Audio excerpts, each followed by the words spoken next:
Hello, beautiful people. Welcome. If this is your first time here, welcome back. If you are a returning supporter, I'm here to give you the disclaimers for this here live. Listen, I do not tolerate disrespect. That's in any way, shape, form, or fashion, whether it's towards me, towards anyone that appears on the screen, towards anyone that appears in the chat. If you have not decided to be a better person, most people will tell you to leave, but I'm going to tell you to stick around because maybe something that is said today will encourage you to do so.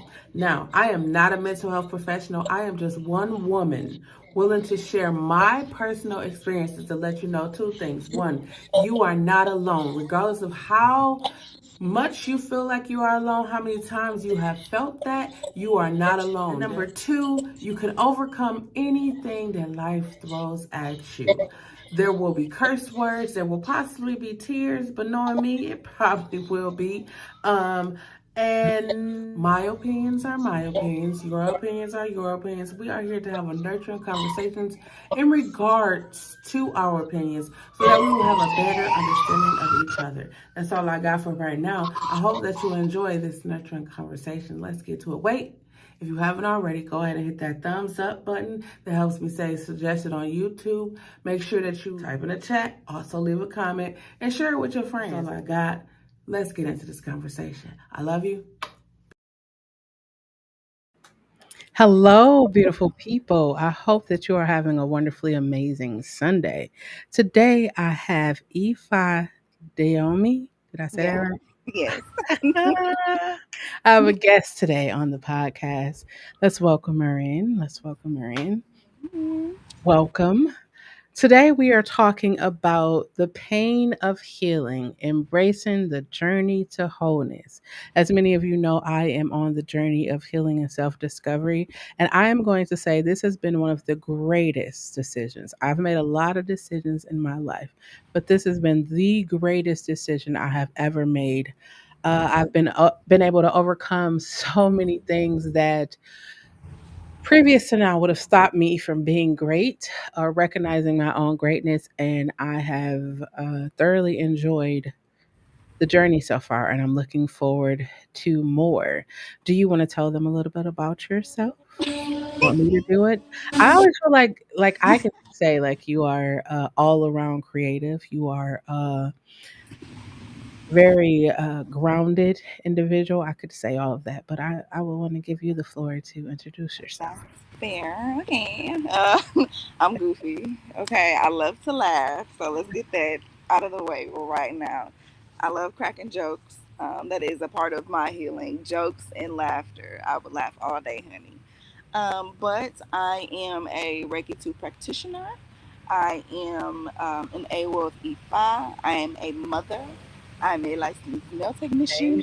Um, I am an alchemist, as well as a poet, a singer, a self published author, and I am an ascended being who enjoys being a part of other people's healing journey.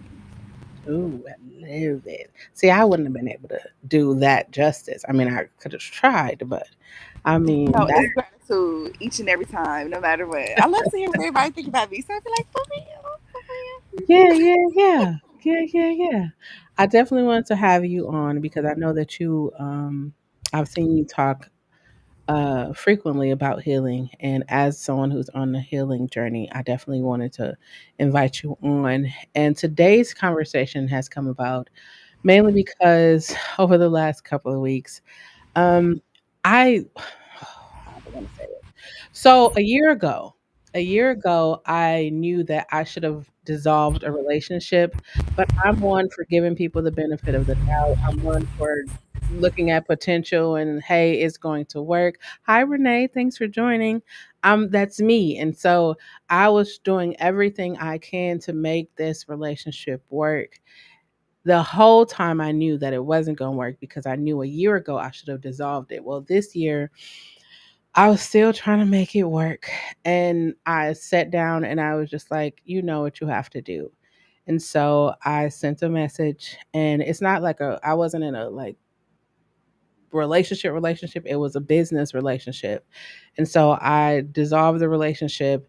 And of course, like with anything, anytime you have to dissolve anything, I was sad. Like when I say sad, I mean I was sad, like heartbroken. But at the same time, I felt peace. I felt at peace with the decision. And after I made it, I was just like, you know what? I got to start listening. I got to start paying attention because it's told me a whole year ago. I prolonged it because I thought that I could make it work even though everything on the inside of me was like it is time. Oh, It yeah. is time to move on. And so then in that situation I realized that there were so many situations in my life that it was time was over, but I stayed because I wasn't ready to let it go. So when we talk about the pain, it for me that's the pain of understanding like, wow, I really have to let this go. But it was working so great. It was cool. And it was like, no, you got to let it go. And then I thought to myself, how can I ask for something more if I'm not even willing to let go of the thing that I have right now? Mm. Well, okay. So I was hearing a few things. Okay, disclaimer, two of them. I'm outside and it's cars and stuff. So if y'all can't hear me, let me know. But the second thing is when I listen to people speak, I listen to them, I listen to their spirit, and I listen to their ancestors when they speak behind them. Um, so as I'm listening to you, it was like it was so much, and it all kept revolving around the letting go, right? Sometimes letting go can be difficult, A, because there's fear. Mm-hmm. Fear of what's going to be on the other Other side side. because it's the Yeah. uncertainty of am I going to be comfortable again? Mm-hmm. Is it going to be the way I prayed for it or didn't pray for it for that matter? Is it going to break me Ooh. by my perspective, right? Ooh. Yeah. And is it going to benefit me, right? Yeah. That's all ego. Yeah. And let me sidetrack a little bit. A lot of people have this misconception about the ego. The ego isn't there to bring negative vibes or negative frequencies. The ego is our ability to be human, to be flesh, simply because we are made up of spirit, soul, Right. other cosmic energy. Our Jesus. Right. ancestors always behind us. And the ego is what keeps us grounded here to this plane. It is our earthly guidance, our physical guidance. And I feel like a lot of people, because, okay, they send a whole bunch right now. I feel like a lot of people misconstrue what the ego is supposed to do because a lot of people blame their ego You for the know. decisions Yeah. they make. Ego is the consciousness as well. It helps you to make the right and Right. wrong Just. decisions. But Mm-hmm. when you make the decision that you went against the grain on, when you should have went left anyway, oh man, that was your ego talking. Da, da, da, da. When whole time they projecting, whole Mm-hmm. time you haven't accepted who you are characteristically, right? Yeah. And Yeah. so it's just like that's just one part of the struggle of letting go.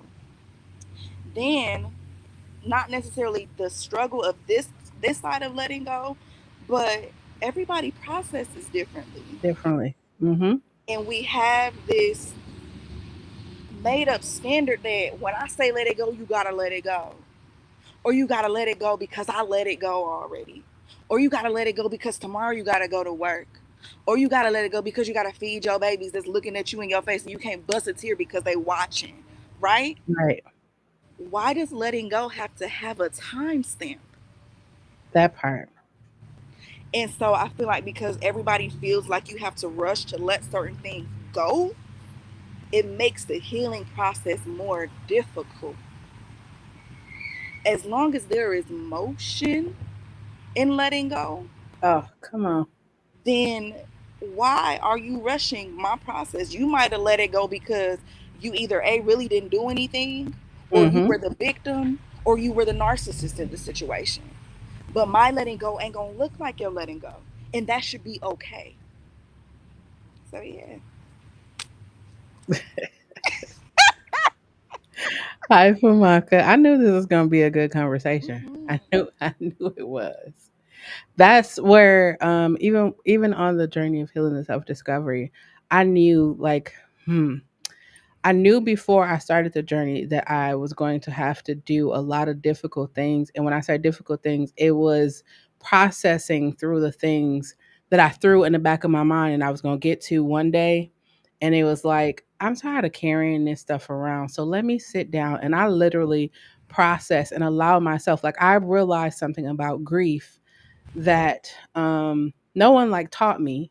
Like I heard about it in therapy, but I realized something about grief. Like I cried for, you cry for the time being or whatever. Whenever the feelings come up, you cry. But like you just said a few minutes ago, like I had rushed the grief process because I was ready to move on to something else. But then I realized like I have to allow myself time. Like I learned when I was growing up, they were like, I grew up in church, so they was like, don't go to therapy because they're gonna put something in your mind. The devil gonna get you all these things. But I learned that therapy wasn't to the cure all be all. It wasn't like you're going to be healed now. It taught you processes to how, whenever the situation or the memory or the feeling or the smell or anything come up, how you don't have to have a complete breakdown, but how to work through that. And for me, I like letting that situation go. I allowed myself time to be sad. And I was like, I did. Now I'm gonna say I did beat myself up a little bit, not like for real, but I was just like, wow. Imagine where I would have been if the first time I heard and felt that I should have let it go, I would have let it go. Hmm. And so now Yeah. I'm in a place where I hear it or where I feel it, I move immediately. And things have gotten can't even say, like, things have been so crazy. When I say, like, when I feel something, like, I when I do my you'll hear it at the end, but when I do in my podcast, I say love yourself, know yourself, trust yourself, and be yourself. And I was just saying it to like encourage, inspire, uplift, to put it out in the world for other people. And then this past January, um I started paying attention to actually what I was saying, and then I realized literally walked through all four of those stages, and now I'm in the just be yourself stage. So it's like I'm hearing, I'm feeling, I'm seeing, I know what I need to do, and I just posted on my Facebook the other day that I was allowing fear. Like, most times people be like, "Oh, I don't have the money," or they won't give me an opportunity. I already knew that it was me. I'm keeping myself for greatness. It was no one else but me. But when I put the words, when I acknowledged that it was fear that was keeping me from being great, it was like something just like, I don't know how to explain it, but it was just like something just fell off of me and I That felt lighter. I accepted. felt freer. It was just so amazing. And like everything I go to do or everything I say or when I tell you, it's just like everything is open up to me. And I was just like, I knew when I got to this point where I accepted who I was, the things that I went through, the things that I overcame, like once I really started listening to me, I would be okay. And right now I feel like That I part. am okay. Yes. Okay, so I want to double back to the grief portion. No, because you know what? As a child, I always felt like I had to be the grounding and the sounding mat for everybody. Mhm. It was so weird. Like I don't like funerals. Me Um, either. I've never been interested in attending funerals. Um, on a spiritual level, I can't. I'm not even allowed to wear black, to be honest with you. But this, of course, happened later, like years later. But Mhm. um, grief, I feel like I had to kind of pull it out of me, because everybody's expecting everybody to cry. Yeah. Everybody's expecting everybody to feel sad and sorrow. I didn't start feeling grief until earlier this year. I'm not gonna lie to you. I actually recently lost an aunt who was one of my favorite girls. Okay, one of my favorite Mhm. girls. She was one of them aunts that used to wear the '90s rings, and she always had the hair. Listen, she is the reason why I wear rings the way I do now. Okay, and she passed a few days after my Ascension Day. It's my birthday, but I call it Ascension Day. And I remember I was walking around one day, and I'm like, I'm gonna call my auntie. This was after she had already passed away.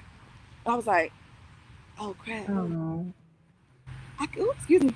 I'm like, I can't call my TC. I'm like, oh, like that. That's when it hit me. Mhm. It took so long for grief to kind of find me because I could still feel those people because I'm interconnected with the ancestral realm. Like I Right. can talk to people's ancestors. So it'd be like, y'all crying, but girl said right. It was difficult for me to kind of like get in the mode and the motion of I'm gonna sit here and mourn with you all. And Oh, it wait, was, wait, wait. You're frozen. You're frozen. You're oh frozen. Hold no, am I frozen still? on. It's going a little slow, but you're good. I'm good. Okay. All right, we good. Yeah, it's a little laggy, but we can still hear you. We can hear you like But you just on can't move point. when I'm But moving. yeah. Okay. If I gotta move, I will. Um. Okay. Oh, We can still but hear yeah. you though. Oh, dopeness. Okay. So what I was saying was that in like I didn't mourn the way everybody else mourned, and I could still talk to these ancestors and to these people that you're offended. But I remember stopping by into my aunt's funeral.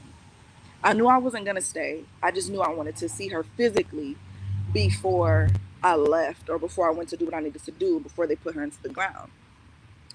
I walked up to her casket and it was clear as day. She said, Tenderoni, you need to get on up out of here.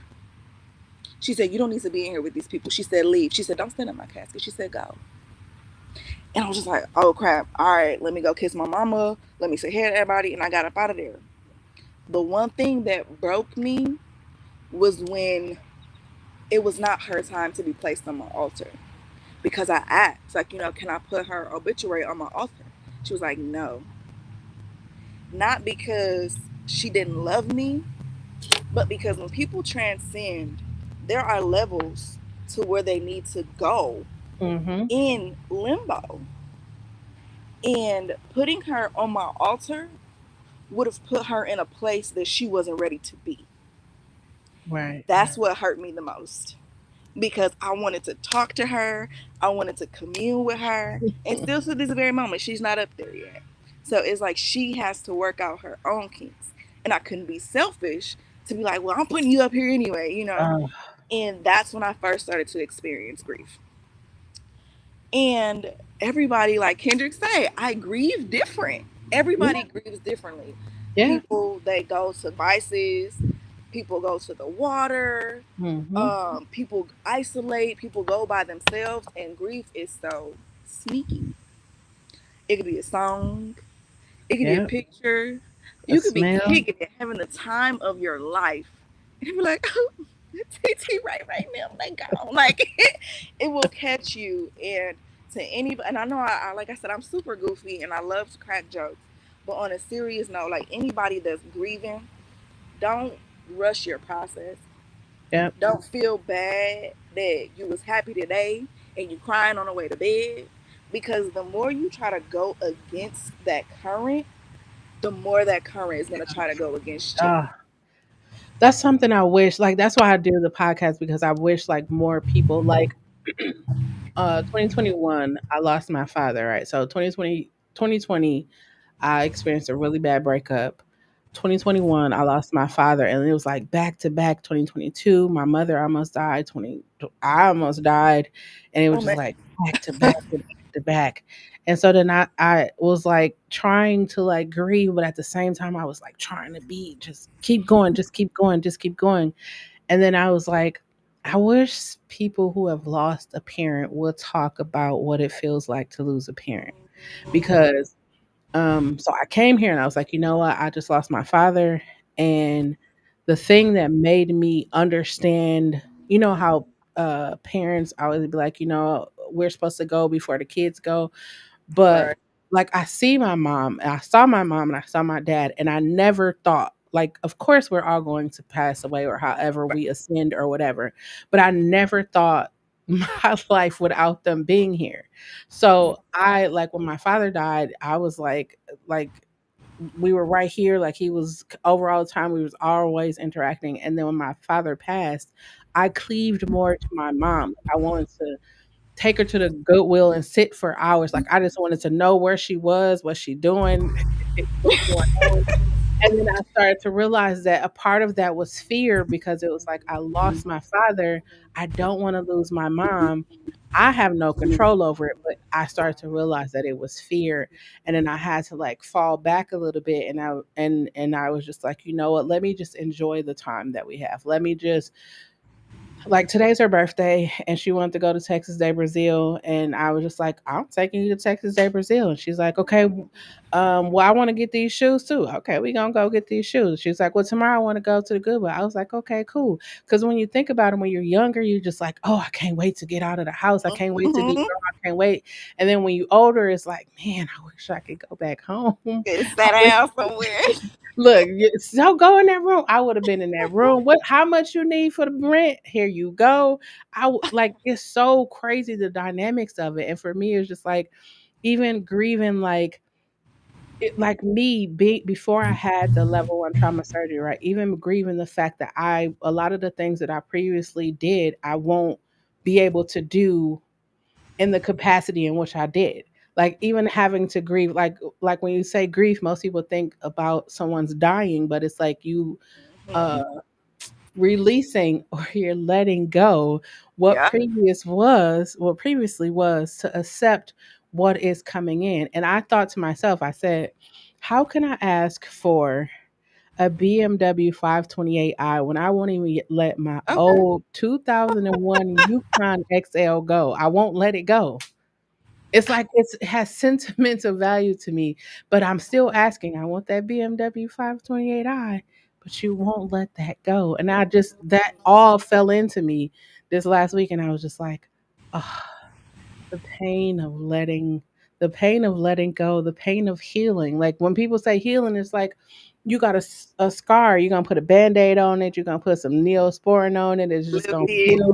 It's gonna be good. You're gonna look down, oh, it's grown. But they don't talk about the itching. They don't talk about all the other stuff. So that's why I was like, I wish it was a space that people can come and actually talk about the things that they are going through. Because really, another thing I thought about, like, during this whole pandemic time, like, remember, like people were going away to go to school, to like get away from the things that were happening in their house.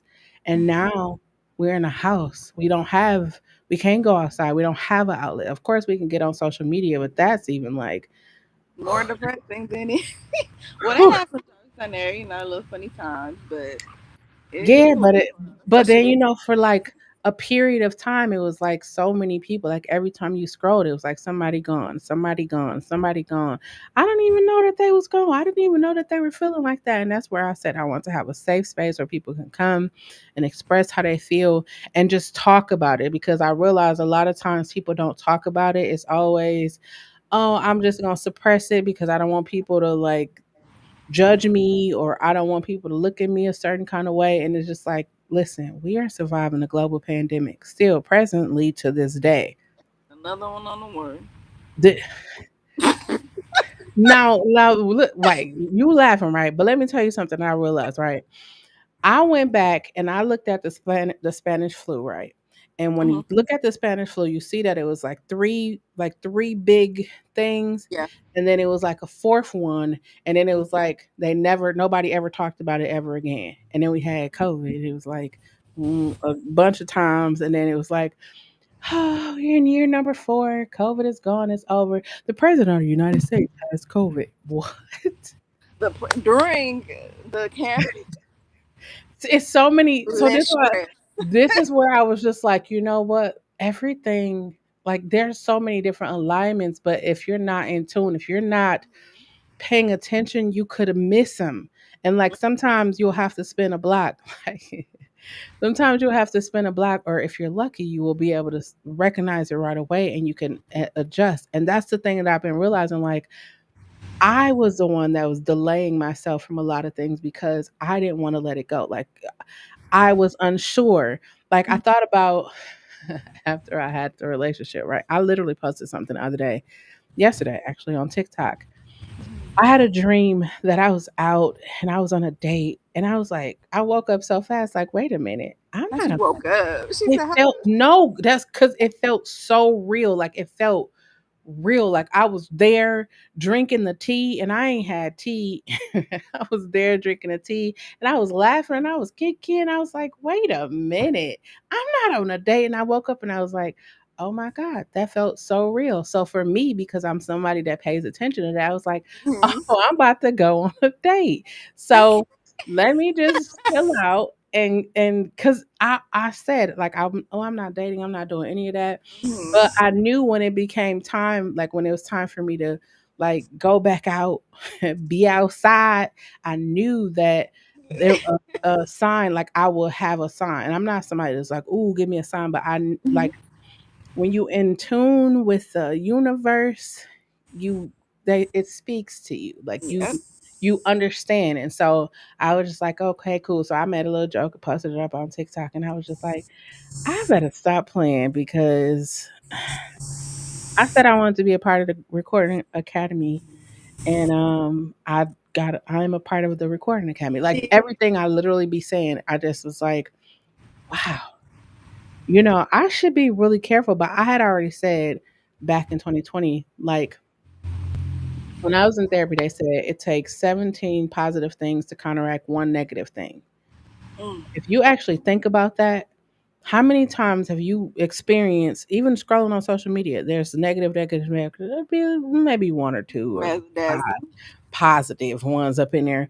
But I Mhm, was just like, you know what? So I intentionally, whenever I do my videos, I try or not try, I intentionally put 17 positive affirmations or 17 things for mhm. people to like that deposit in people's I spirits. like Not that. like I'm doing, but I'm Yeah, no, I like that. pushing positivity. And so I said I want to be light, love, and positivity for the rest of my life. Because I done been through a lot of things in my life, and if I could just be light, love, and positivity for one person, everybody be like, "Oh, I need a whole bunch of people." Just give me one, because that one can change a whole lot. A Hmm. one army of one. Okay, with your big boots on.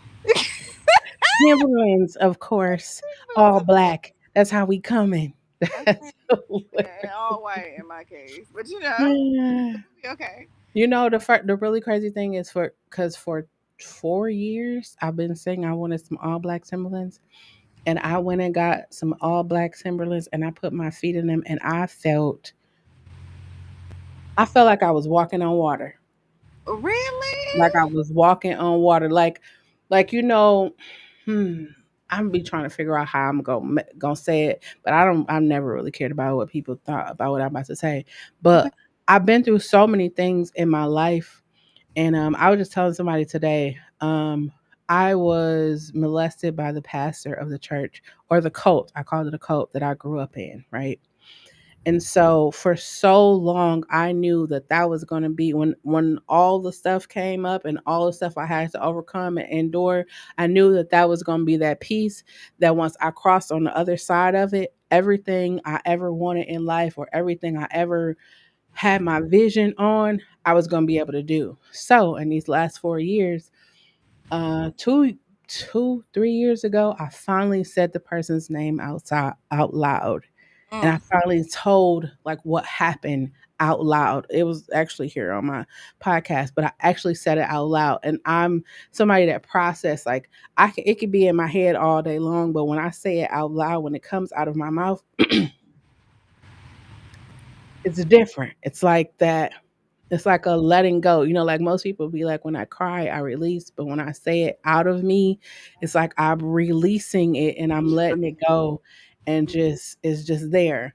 And so when I started to release that, that's when I realized that it was fear because I was afraid, and then it was like, okay, once you acknowledge something, it's either what are you going to do? Are you going to keep being afraid or are you going to do the opposite? And so, like I said in my Facebook status, January, I said, everything that I allowed fear to stop me, I allowed it. It wasn't like, Right.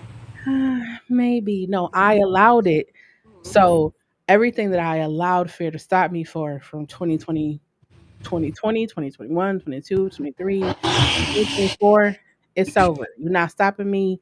I'm doing everything. If I see somebody that I want to talk to, if I see a stage that I feel like artists should be on, if I, whatever I feel like, that's what I'm going to move on. And everything that I've been moving on, been shaking. So I, it's It's the shaking for me. Okay. I love been, this. it's been shaking. No, so like I real like I I was telling somebody like I grew up in the hood, right? And I went to predominantly white school. So when I was in it, I didn't understand it. But Hmm. now as an adult, I understand that I'm able to walk in any room and they call it code switch. I'm literally able to walk in any room and be comfortable there and be like not like, oh, I shouldn't be here or I feel some kind of way. Like I know I'm here and you're Right. gonna know that I'm here. And when I leave this room, so when I introduce myself to people, Right.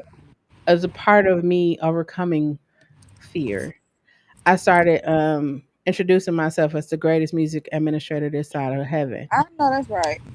And people was looking at me like, "Well, why do you do that?" I was like, "You remember when Muhammad Ali first he was like Cassius Clay, I think that was his name before that.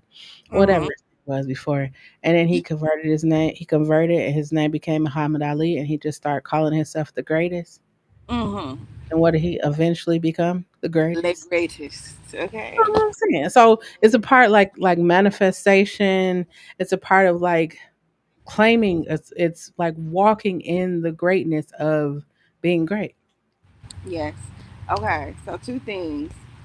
One thing that, um, okay, because he's bringing my computer charger. My bad. But one thing that I want to kind of bend the block on is the letting go. Remember, you were just talking about your truck and what you want in place of that, right? Hmm. As you were talking, Spirit gave me the part where it said people focus a lot on the pain of letting go and what they're letting go of, that they make the memory and value, or they value the memory less. That's And I'm just like, dang, the memory is really still there, there. but we Oh put my so god. much weight on I'm hurting because I gotta Oh let my go of my god. favorite car, that we forget that it's not being erased from our Race. memory. It's kind of like we act as though, thank you so much, we act as though the memory gonna leave our mind too. See, and that's what I felt like with my mom, I lost my father and it's like, well, I'm not laughing because of that, but I just looked at it as like, wait, she can't go yet. Like she got grandkids, like she got kids. Like w- I mean, what we gonna do? But that's the reality. Like when you're young, like that's why when you're Mhm. younger, you like, okay, that's my mom or whatever. And then you get to that the age where you're like, oh, I can't wait so I get out, get my own stuff. And then you get to that age where you just be like, how much for rent? First month, last, gotta make two times. Can I come back home? You how much you wanted? $400? Oh, I don't can worry, I'm gonna give you eight. Let's do this. But it's that when you realize like before it was like, oh my God, my mother's taking so long in this Goodwill. Now I'm in the Goodwill looking for stuff and I'm just looking like okay. The that's so value of it done went up, honey. yeah, so The that's so crazy. appreciation. So when I think about the BMW 528, I literally just had this the other day. I was like, oh, my truck is literally sitting right here, right? And I'm just looking Mhm. at it like, you were so good to me, and I really want to get you fixed, but I want this BMW 528i more. And I said that. But today when we were at dinner, I was like, you know what? I think I'm just gonna go with a Lexus. I think that's what I want, a Lexus. Because Okay. I was thinking like, you know, like they always be like, have you ever seen a Lamborghini commercial? Have you ever seen this? And I was like, you know what? It's been a minute since I saw a Lexus commercial, but I remember back in my days, Lexus was like that was the go-to car. And I said, I Mhm. need me a Lexus. I'm gonna bring it back. I need a Lexus. Okay. I did say a Cadillac, but then I was like, "Man, that's old people." But I mean, when I get older, I'm gonna get me one of them. But Right. I'm gonna go with a Lexus. I knew this conversation was gonna be good. I knew, I knew it was. So that's for old people. And then it's like you going in your mind about all these different options. You got to figure out what you want. I know. See, that's what I'm saying, and that's another thing, right? I Hmm. was always when I was growing up, I was like, don't take away my option, because when I was growing up, a lot of people just did what they wanted, or I was supposed to do what they said do because they were the one telling me to do it. And it was like, don't take away my option. Like, I like, do you want to have peanut butter and jelly, or do you want to have, I like options. I do like options. And like you said earlier, if you have too many options, like I can have a plethora of options, but I'm still going to choose the same thing. I just want to know that I have options. I already know you're gonna put a whole buffet in front of me. We went to Texas Day, Brazil. They put a whole buffet in front of me. I tried everything, but you know what? I already knew there. I was going there to get the lamb. The, I tried everything, my heart set. but the thing that I ate the most of was the lamb and the lobster bisque. All the other stuff, I played over it because I already knew what it is that I wanted, and that's even that. Like, I be saying like this since I'm 44, but I realized like I've been not paying attention for a long time. And I Mm, can admit that I'm holding myself accountable. I hold myself accountable every day for not doing the things that I know I need to do. Like now I'm supposed to do a vision book. I went and bought the book. I got all the organization. I visualized everything that's supposed to be in a book. Got all of it. Ask me, have I done the book? have you done the book, ma'am? In my mind multiple times. But I said tonight after this podcast, because I knew this podcast was going to be that thing. In my So I said mind, after multiple. this podcast, listen, I'm telling you, after this podcast, I already got the book. I got the Hmm. book. I got the magazines. I got the glue. I got everything. I'm right here. I'm right here with it for the rest of the night. I'm right here with it. And it's like, how can you like you want me to give you something better? This is what I was gonna say. Hmm. When I was in a relationship previous, I was like, man, I don't want to start over. Mm. Like I think that's a thing, starting over. But I was like, you know what? I'm looking at it, like you just said, I'm looking at it as starting over when it's like I'm not starting over. I'm continuing. When you go up a mountain, right? You don't start over, you continue up the mountain. Who's And then Cardi? when you get to the mountain, you come down. It's like, oh my God. It's changing your perspective. That's what it Mhm. is. Yeah, Changing your perspective. yeah. That just made me Yeah. think about the literally the perspective. You know how when you're on a plane, everything's Mhm. so big up front. You get all the way up, you be like, dang, it was really that small. The entire time? Wow, I'm tripping. If I could just pick it up. And you know, I've done that so much in my life. I'm like, okay, between me, you, and the viewers, right? Mhm. There is, so in EFI, there is something called Odus. Odus are, you can look at it like a destiny for that moment. It's a guidance for where you need to be, what you need to be doing to stay on your path of your destiny, right? And Uh-huh. one of my parables in the Odu that came down, it said you don't have to drown in shallow water. In my Oh. yeah, she was like, girl, all they telling you, all you gotta do is stand up. You think you drown, all you gotta do is stand up. And when she told me that, Oh. I said, you know what? I do be tripping. That I be is tripping real so hard. In shallow water, all you gotta do is stand up. you And over here drowning. Thinking you drown. girl, when I could literally just get a cup if I wanted to sit up and sip. Like literally. And it Ah. comes from overthinking. And Yep. overthinking can come from people who don't give you straight answers or have gaslit you as a child. Or Hmm. it can come from people telling you, yeah, you're right, but then going behind your back and talking about you bad. Yep. So now they publicly try to wreak havoc on your character, on your name, on your integrity, on the work that you've done. And so you be like, you know what? I'm not gonna say nothing or do nothing until I know I'm right, even when I know I'm already right. Right. And it just when she said that to me, I said, "Baby," I said, "Y'all in my business now, and I need y'all to come on out because that ain't right." Um, but another thing that I wanted to also double back to was when you were speaking about speaking. Something that, especially as a vocalist, um, and as a sound healer, something that I've come to know is that if we didn't learn to move our mouths, vibration would still be here. And that's Mm, how we, and I know my screen getting dark because it's getting dark outside, but, and it was, the vibration is still here. So even if you don't speak something out, you still have to be mindful of how you hymn to yourself.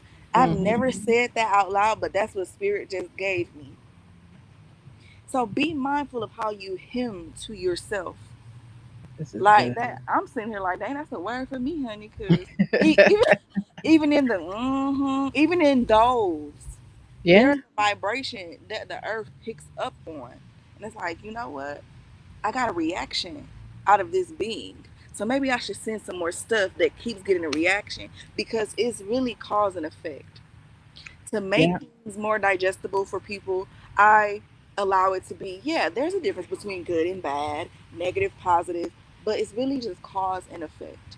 And there are only some people that you can really have those conversations with that they can really like comprehend what's going on because as healers, we interact with all kinds of people. We interact with people that are still in 3D. We interact with people that are still in 4D. We interact with people that are 5D and beyond, people that are beyond us, right? hmm, And I've really come to know that it's just cause and effect. What you do today can be a domino effect for tomorrow, for later. For the later that can be 2 years from now, 10 years from now, an hour from now. It's all in how you perceive it. yeah, And to be honest with you, I'm still kind of okay. At first, I used to be like, "Oh, time is such an illusion. It's such an illusion." Uh, now uh, I'm kind of coming back from that a little bit because if time was an illusion, why do we still abide by it? as I sip my water. As you sip your water, okay? Everybody should drink more water, okay? Sips tea, sips water. And it just really allows for people to, you know what? Okay, let me back up because I don't want to leave people cliffhanging on this time is an illusion thing, right? Let Mm, me back up a I was little bit. going. Yeah, let me double back. Because what also just came back to mind is yes, past, present, and future exist, but there is a such thing as being able to heal the past while you're in the present and manipulate the future because of what you did in the present for the past. So it's that'll be let's save the time as an illusion for a different podcast episode because I just almost did a rabbit hole on accident, honey. Hey, Some no, I listen. I be diving into rabbit holes. Like I realized at a very young age that rabbit holes are my best friend. I was telling my mom we were at dinner today. Like I have four siblings, right? hmm Each of us all grew up in the same household, but we all have different views of how we grew up. facts. Now I'm the oldest, so I Okay. thought we were rich. Like I thought we were rich because everybody who came to our house left with like a bag, and they had new shoes, clothes, everything. My mom would do their hair, get their hair cut, like everybody. And then when people come to our house, they would think we were rich.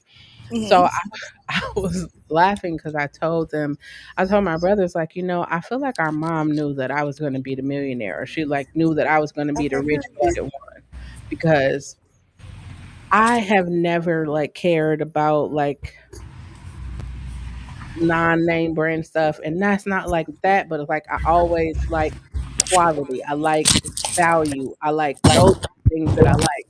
And so I went around the table and I was talking to my brothers and I was like, how come you guys have never brought your children light ups, or how come you have never did this? And it was like my brother, that's my twin brother, he's like literally right below me. He's like, we make poor decisions. And I said, who makes poor decisions? Because I don't make poor decisions. I buy the things that I want because I can afford the things that I want. So I buy them.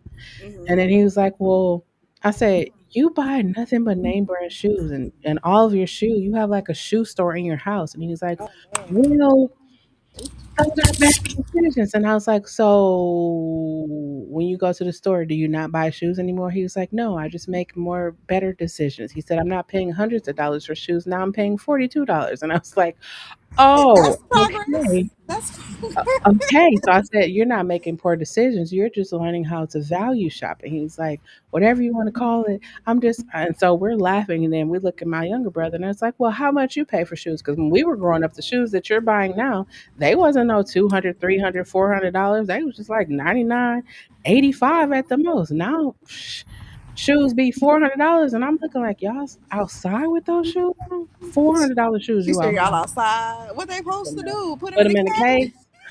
Put them in the case. They'd be sitting up there. $400. It's And enough. no, I'm not I wearing. know if I pay $400 for some I'm shoes, not wearing I'm gonna those. be like Mary. Oh, Those got a shoes with a whole car floater. and I'm Huh? walking everywhere in them at the time. Put a little flash. Put a Because little I'm spotlight on them so you can see them. me. Yeah, no, it's What? not me. I said, I told him, I was like, you know what, y'all buy them 200 some dollar shoes. I go right to Journeys or I go to the Converse outlet and get me a whole slew of Converse. And that's the really crazy thing, right? Because when I was growing up, that's how I say it. Like, I know I was born to be rich. I'm sorry. I'm not sorry because I know I was born to be rich. Um, He was trying to get me, girl. I would have I would have Coach purses and wallets and Mm-hmm. Dooney and Burks and all kinds of stuff, right? Never I don't wear purses. I was just buying stuff just to be buying it. And then I thought to myself when I went to therapy, she was like, you like retail therapy. And I was like, what? She's like, you like to buy things. Buying things make you feel good. It makes you feel. And I was just like, you know what? You was telling the truth. Because if I Right. had a bad day, if I had a bad week, Eddie Bauer was going to Throwing be the the first bag. person that they was going to see me. Man. They She was said going to they was see gonna me. see me. And then when I started to realize, so like, sorry, y'all. I used to be an alcoholic. Hmm, hmm. I used to be an alcoholic.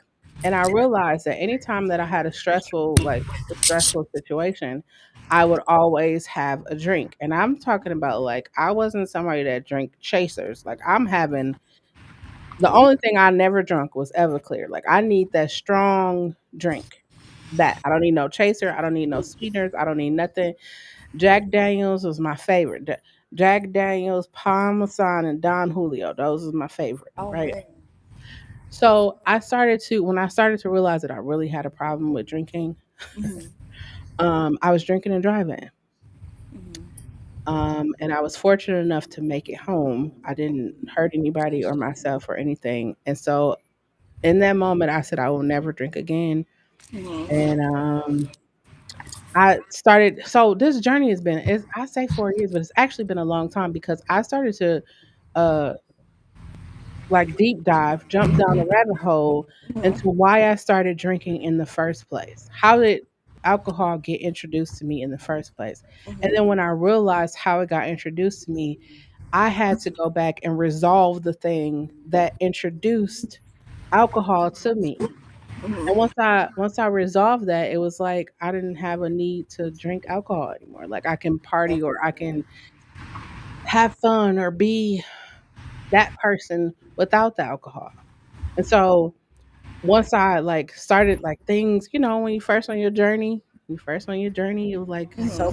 soberism. Whenever things would get real hectic, I was like, oh, I need to have a Pepsi because to me, Pepsi was a strong drink, and I'll get some sunflower seeds. So I'm Hmm.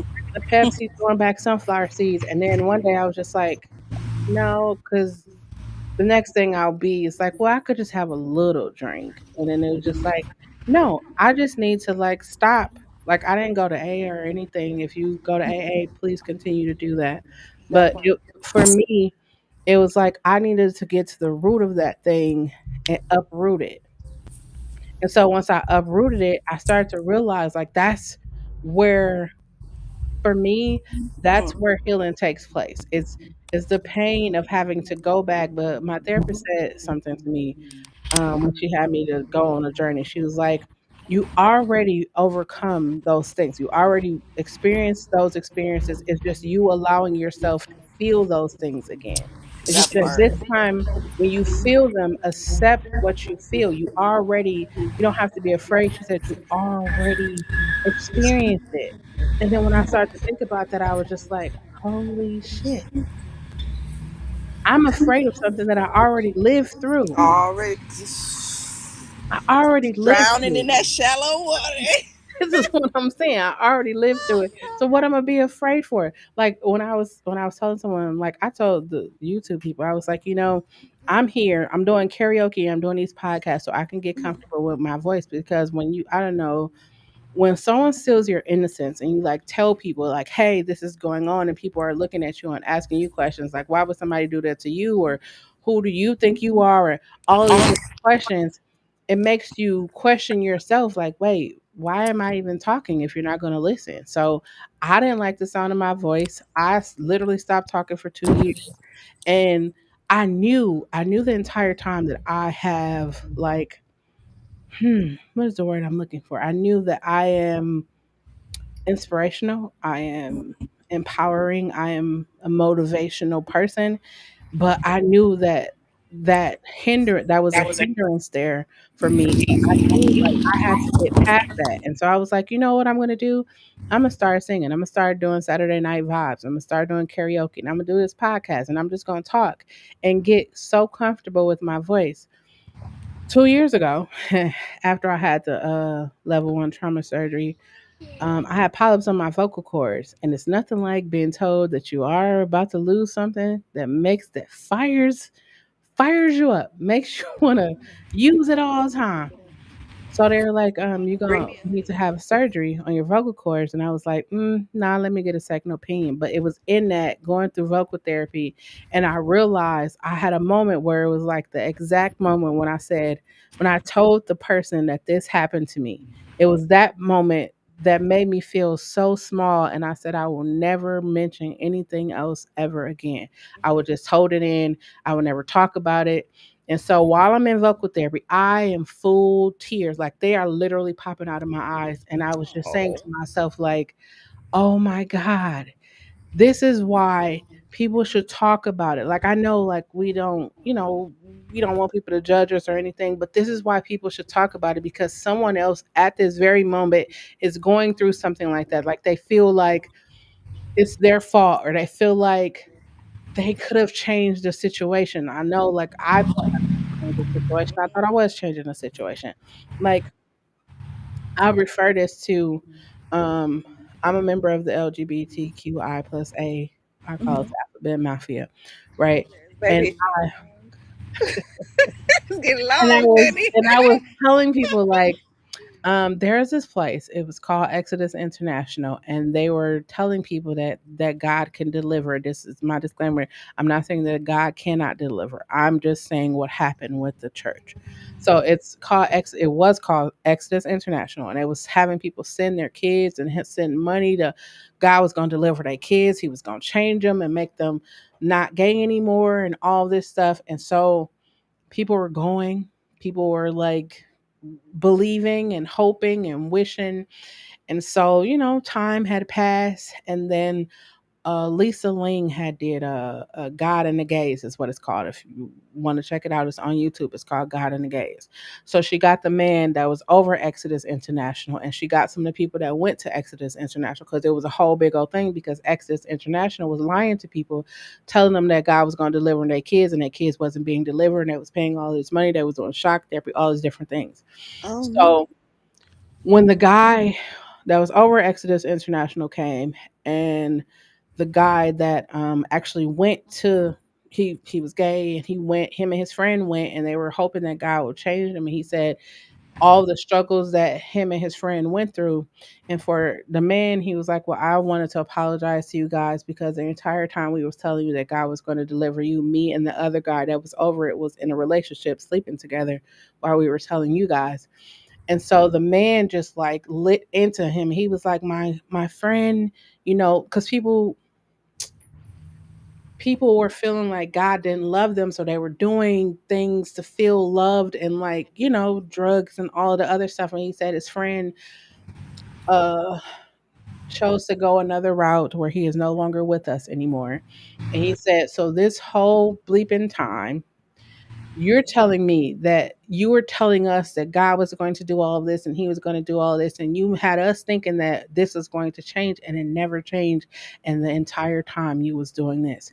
And I started to think to myself, like, how many times have our parents experienced things, Right. and it's, oh, what happens here stays here, and I ain't gonna talk. It happened to me, but look at me, I turned out all right. It's like all these different things that we hear and we see and we feel, and we wish somebody would say something. Like I told my therapist, I wish somebody would have told me that I didn't have to carry around the fact that I was molested by the pastor of church all my life. I would have dropped that off a long time ago, A a long time ago. Right. But we're not gonna tell you that. We're gonna tell you to give it to the altar, give it to Jesus. He gonna Right. take it away, and Right. you that take away, and you, okay, hello, I'm down here. I'm here again. Right. I'm fasting and praying. I'm giving it to you. Hello, I'm still here. But for me, it's like if we just talk about it, if we just like if people who had kids when they were younger would talk to the younger parents and just like, don't have sex. Why shouldn't I have sex? What could happen as a result of having And sex? Like, break it down. Make it make yeah, sense. yeah, If you that. don't know how to make it make sense, find somebody that do.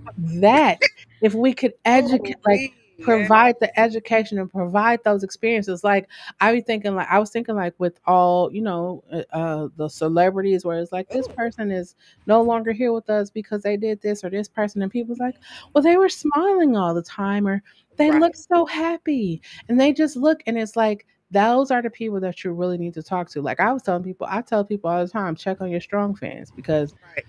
they might be smiling and they may be good, but sometimes we need people to depend on too. Yeah, and you know what? My bad. The mosquitoes trying to eat us up, girl. So, so I'm transitioning back the other way. No, Um. you good. We can still hear you. Okay. Good. Oh, he don't like this on accident. Good. Hold on. Let's technical difficulties. Hold on, y'all. Um. Can somebody open the door? Boy, look out here, mommy. Over it. Yes. Open the door now. But no, one thing that I was thinking about before we started to get eaten up by mosquitoes was I feel like more people should take the time to understand why that. Hold on, baby. Okay. It's okay. Calm down. We good. We're not gonna die out here. We all right. Breathe. What's up?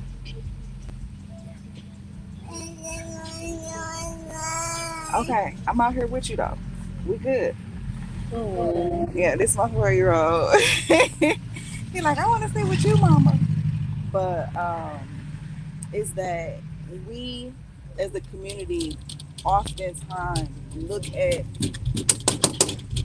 we oftentimes look at, oh, this person says that they want to go have a drink or they want to go out and party, but then they start to get judged based off of how these people want to go do this thing consistently. And they're like, oh, they mhm. always outside, they always this. How you know this person got a place to live? How you know this person has someone that they're not trying to run from? That, But the people don't ask the question, right? that, And I feel like more of us. It's okay. I'm coming in with them back. Hold on, give me 1 second, y'all. that is that for me. When I just, when I tell people, I'm transitioning to my auto room, y'all. Give me a second. no, you good. When I told people 9 years ago I was homeless, people looked at me like, what? You homeless? Hell yeah, I was homeless. I was literally sleeping in cars. And the really crazy thing is, before I was homeless, anytime to this present day, anytime I see anybody standing on the side of the island, or at the gas station, I immediately give them people money. I don't care what they do with it. I just give it to them because I remember what it was like when I was in that position. Even before I was homeless, I always would say, if I ever end up in a situation, I want somebody to have compassion on me and give to me out of compassion, not Hold on. um There you go. Okay, you back. Sit down. not like, because I know a lot of people. I've witnessed a lot of people who would give people money, but they'll pray and be like, if they go to get, get something to drink, if they go to do this, let their stomach bubble over or something like that. And for me, it's like, I would never pray those prayers. I just want people to be safe. I want them to be happy. I want them to feel love, and I want them to be their greatest selves. Right. That's my So, that's my overall thing. right. And now that I've been able to actually readjust myself, yeah, one moment, baby. Readjust myself is the conversations needs to be had because we are not our parents. Mhm. We are not the we are not what they said we are as far as the negative things that they try to hold over our head, right? Mhm. And if you read the book, The Four Agreements, it talks about how we involuntarily accepted some of the things that were put upon us as we grow, right? And for me, after I read that book, so many other things made sense. And what makes it no, mommy's talking. Give me one moment. I can help you. Just give me one moment. The issue became in our community as melanated people. Don't ask me why, because I said So, that. And it wasn't until we started to ask questions that mhm. we started to heal. And that when we started to heal, awesome sauce, baby. When we started to heal, we started to realize that we should have been asking questions all along. Yeah. Yeah. So the next time you run into somebody that they asking you for money and you ask them, oh, why you want to go buy some crack? Ask them, are you hungry? Or is there something else that I can I can do for get you. you Yeah. to help you go through this, to help you cope through this? Yeah. Because that might have just been your only assignment was to get them that meal. Yeah. And what else is coming up is you can't save everybody as much as you want to. And anybody that's new to their healing, here you go, baby. Anybody that's new to their healing journey, you can't save everybody at Yeah. once. Right. You have an assignment that you will discover along the way. Mhm. Your first assignment is you. You. Once you start to work on you, then that's when you will potentially gain other assignments. And I say potentially because it might not be in the cards for you to try to heal other people. Hey. You might heal other people. Yeah. You might heal other people just by being you, by Yeah. staying on your square, by doing your job. Yeah. And when you try to figure out what everybody else's job is, you ain't figured yours out yet, it's going to be chaos. That's Yeah. what I feel like. I feel like the universe, God, Buddha, Allah, whichever deity you believe in, I feel like that's what they were trying to get me to understand. You've taken care of everyone else. It is time for you to listen and take care of yourself. Focus on you. And I don't care what I tried to do to not focus on me, it always came back to focus on you. I remember when I said, I don't want to be a teacher. I think I probably told you that. I don't want to be a teacher. I don't want to do artist management. I didn't want to do any of those things. But in these last 6 months, I feel that everything that I didn't want to do is now the thing that has brought me the greatest joy. You know what? Okay, because you're in that moment, you are speaking to me once again. You are the second person within the same week that has said something like that. And go ahead, take it in there, baby, and pull my door up, please. Take it in there and pull the door up for me. Take it in your room and pull the altar room door up. Thank you. So we can open it? Yep, you can open it out there. Go ahead. One thing that I've been coming to terms with is that, and this again, this is between me and the viewers. I love nails, right?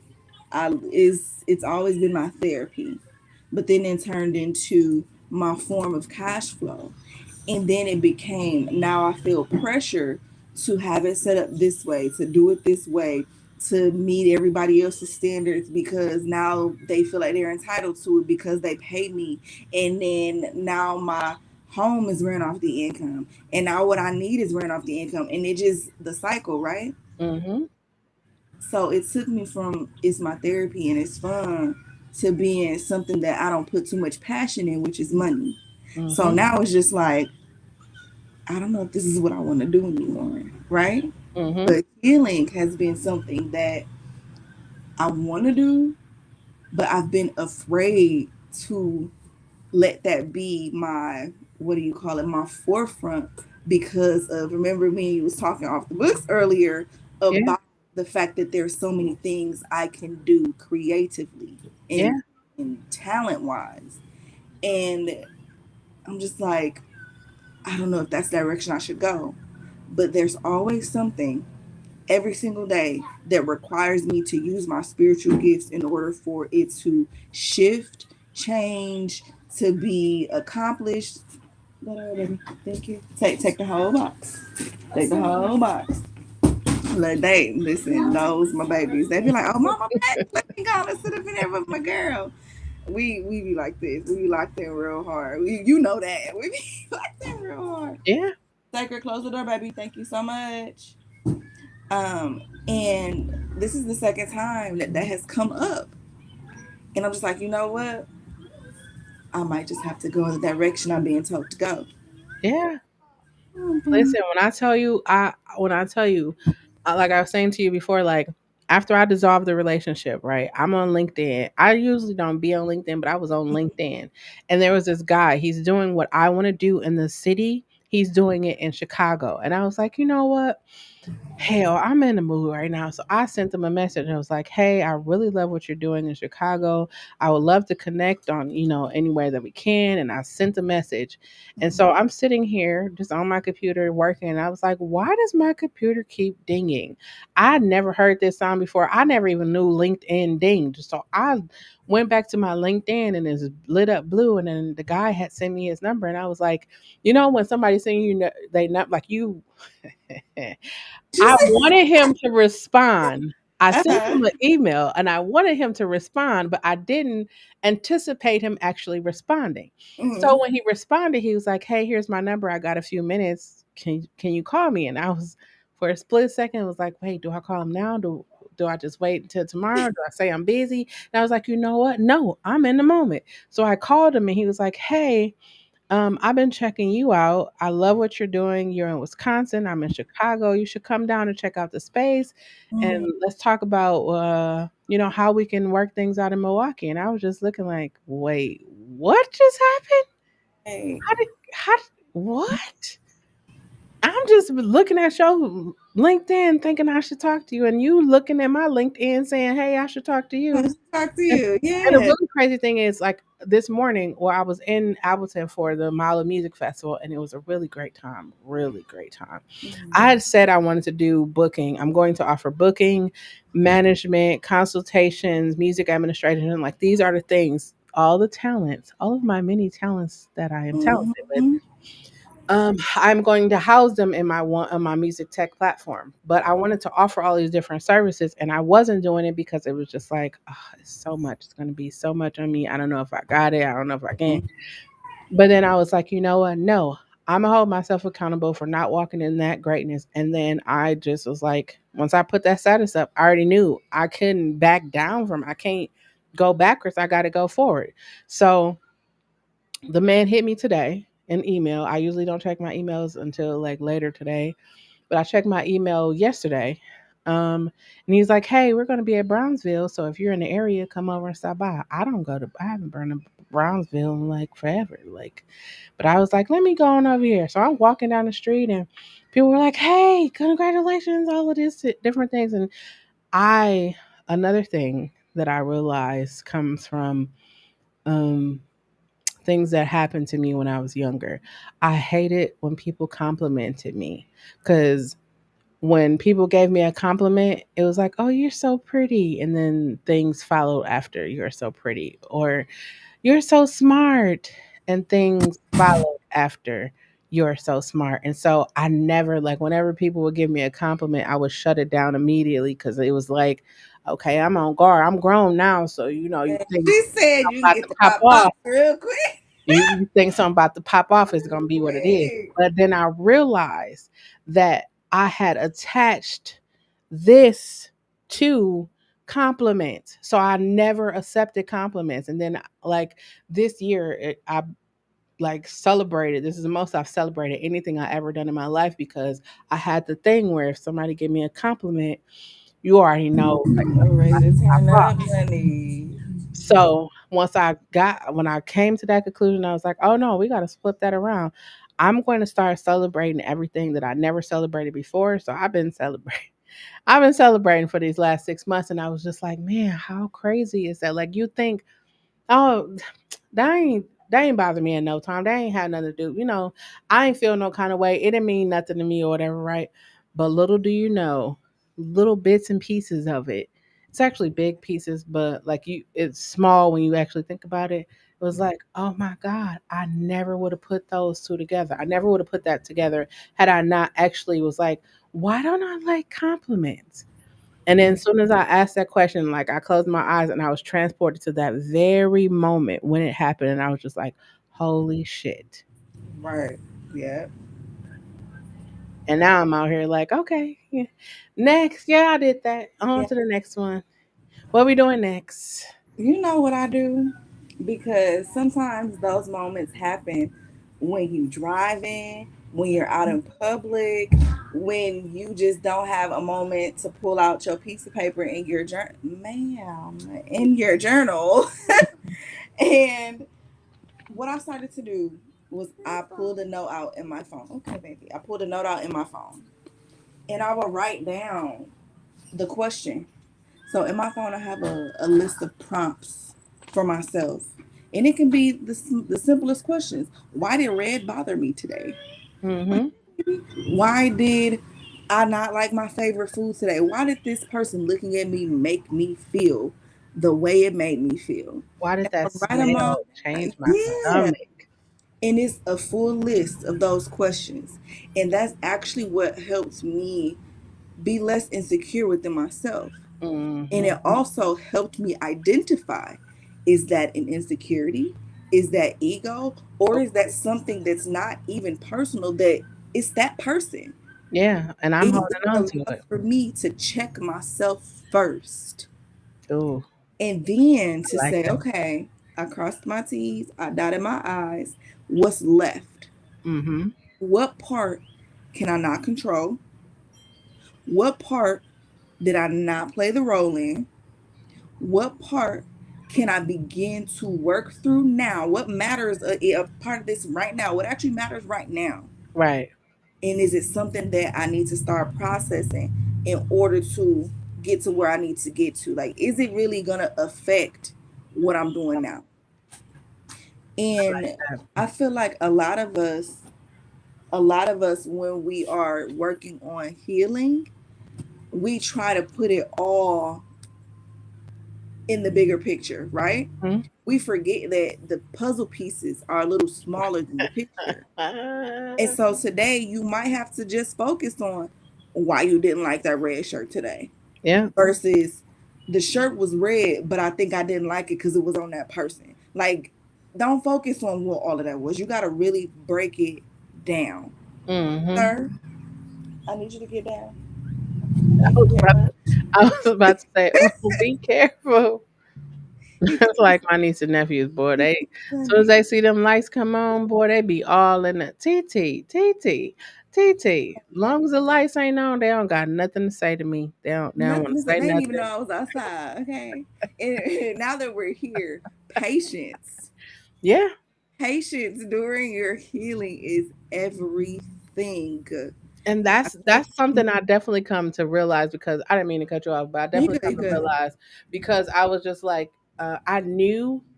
Cause like I said, usually after you have a breakup, most times people is like your community or people around you are encouraging you to like, oh, get back out there. There's somebody out there for you. And I was like, no, I'm not gonna use some to get on top of somebody to get over somebody else. I just Mm-hmm. need time. I need time to be with myself. I need some time to take myself on dates, like to fall in love with myself again and know who I am.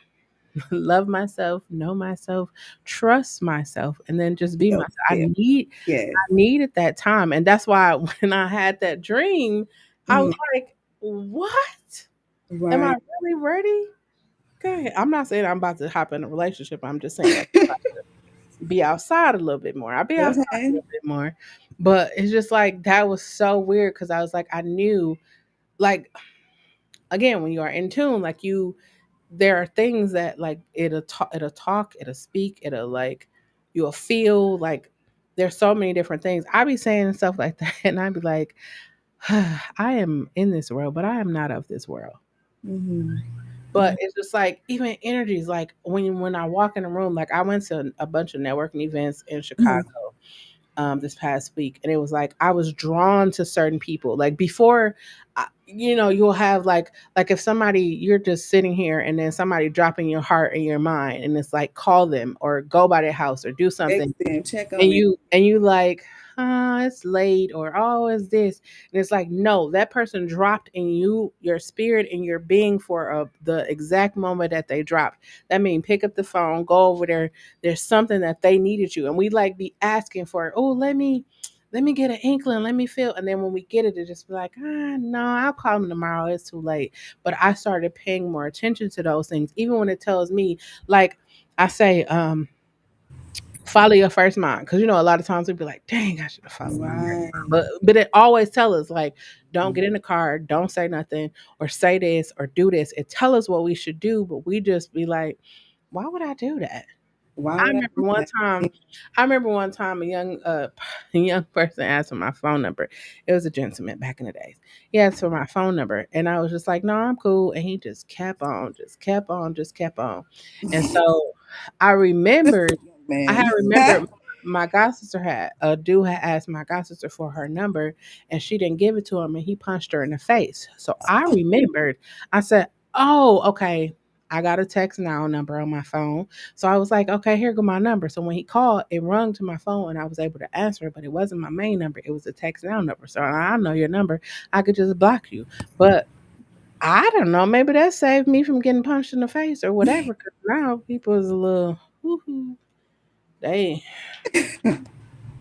me and my brother was talking like, like I feel like if a lot more people would have had the opportunity to like talk about where they are, talk about what they feeling, what they thinking, especially African American men, Mm-hmm.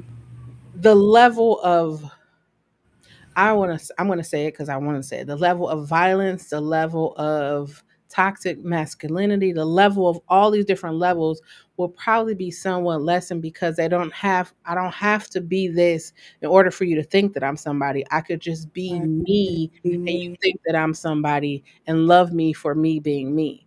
And I was thinking like even like with the gay community, like a lot of people was like, oh, is everybody gay? Is a fad and all this? It was like, no, we are in a generation in a time where we are just going to not be the shut up, sit down, and be quiet, and what happened over here is going to stay over here. Like we like, no, we're not going to keep passing this down. I said something the other a couple of weeks ago, and I was like, people have generational curses because no one had the courage to stand up and break the curse. Right. Or they didn't even know that it was a curse. Yep. or they or they didn't know that it was something that they. And so for me it was just like, but once you come into the understanding, if you could say 4 generations, this is something that has been in the last 4 generations, you are knowledgeable of what has been in the last 4 generations, it is time for somebody to stand up and do the opposite of that. As Right. the oldest sister, I made sure that my brothers knew what it was like to be hugged or feel loved or feel appreciated or understand that somebody or have somebody that they can talk to that will actually listen to them and hear them and not just be like, oh, well, let me, what's the tea? No, I'm actually listening to you and I'm repeating back, let me see, this is what I'm hearing that you said. And it was just like, oh, it's pretty cool. So then when people see it's like, oh, you got a really amazing relationship with your brothers. It's like we all we had. Like, Right. Yes, our mother was there, but Jesus, church, all that. Yeah. But we had, so we had to make sure that we and I knew, like, coming being the oldest, I got to spend more time with my grandmother and my uncles, and it was just like communication, like being able to communicate, being able to put words to your feelings is so important, because if you are in a relationship and somebody, you feel like something is going on and you just like, let me check your phone, or let me check your social media, or let me do this, and it's just like you could actually just communicate and it would Right. be better. But for me, it's just like recognizing those things and recognizing it right away and trusting myself, because I know I'm not going to leave myself wrong. And that's been my thing: trusting, believing, knowing, and just being. And I've been walking in just being me and allowing myself to feel the pain of grief and feel the pain of healing. It's growing pains. That's what they call it: growing I pain. agree. And you know what? I think that a lot of times when we are healing, especially now that we're in the era of we gonna heal, a lot of people are looking for a cookie cutter because they don't understand that Yeah. there has to be an unraveling done first. That was gonna be a question that was gonna be a question of Now mine. that I segued into it. Yeah, because no, it's like how, like, I could give numerous amount of stories of how I turned my pain into purpose. Like I said, like I didn't want to be an artist manager. I didn't want to be a teacher. But now that I accepted the fact that I am, I have smiled literally every day, just like, man, I actually get to do, like, when my niece was younger, she's 16, she'd be 17. She's a freshman or no, she's a junior in high school, a freshman in college at the same time. Amazing. But Okay. I used to take her to my different meetings with me, and people Mhm. were like, "Why is she at your business meeting?" I said, "Because I want her to see that there's an alternative to working a 9 to 5. I want her to see that she could be an entrepreneur. I wanted her to like see, know, feel, experience." And now, I was talking to her today, and she was like, "Yes, she wants to go to school, or she's going to school to be a neonatal nurse." Okay. Like a I was NICU. just like, yeah, Mhm. NICU. That's what I was trying to figure out what she said. I was like, oh, that's dope. That's dope. And I was just thinking, like, man, how important it is to like pour into the next generation. Like, how important it is to like make sure you hug. Like, I am like the oldest. I have no kids, but all of my brothers have kids. And I Mhm. said to myself, like, I don't whoop kids. I don't yell at them. I tell my nieces and nephew, I don't whoop you. I don't yell at you. I don't do anything. I just want to be nice to you. I want to take you to the bookstore, let you get books, Okay. toys. Sorry. Yeah. I'm that auntie. And I was like, I don't want to be the a source of trauma in your life. I want to be a source of love. When you fall and hurt your leg, I want you to come to me because I'm gonna wipe it off and put a bluey band-aid on it. I want to be that for you. And so then I started to realize, like, my nieces and nephews really feel like I am that for them. Like Mhm. they feel like if something happened to my TT gonna come. I went to Appleton this weekend. I usually would hang out with my nieces and nephews, and they were calling, or they were trying to figure out where's she at, what's she doing. And I'm just like, that is so dope. So I don't have kids, but when I look at my nieces and nephews, and I just be looking like, man, parents have a task, because you got to go to work, or you got to go to school, or you got to leave your kids, or you got to like, that's a lot. I be heartbroken when they have to go home and then they be here and they get on my nerves a little bit, just a little bit. It's just like, when they going home, then when they go home, it's like, oh, when they coming back. But it's like, I'm just the auntie, so I can only imagine. Like when they go to school, it's like I pick them up from school, they'd be so excited. And I just think, like, are we doing everything that we can to give the next generation the leg up? I remember my friend was like, "Man, I wish my mother and father would have taught me about credit." But it was like, who taught them about credit? How was they going to teach you about something Yeah. I had to. You you know even what? know about?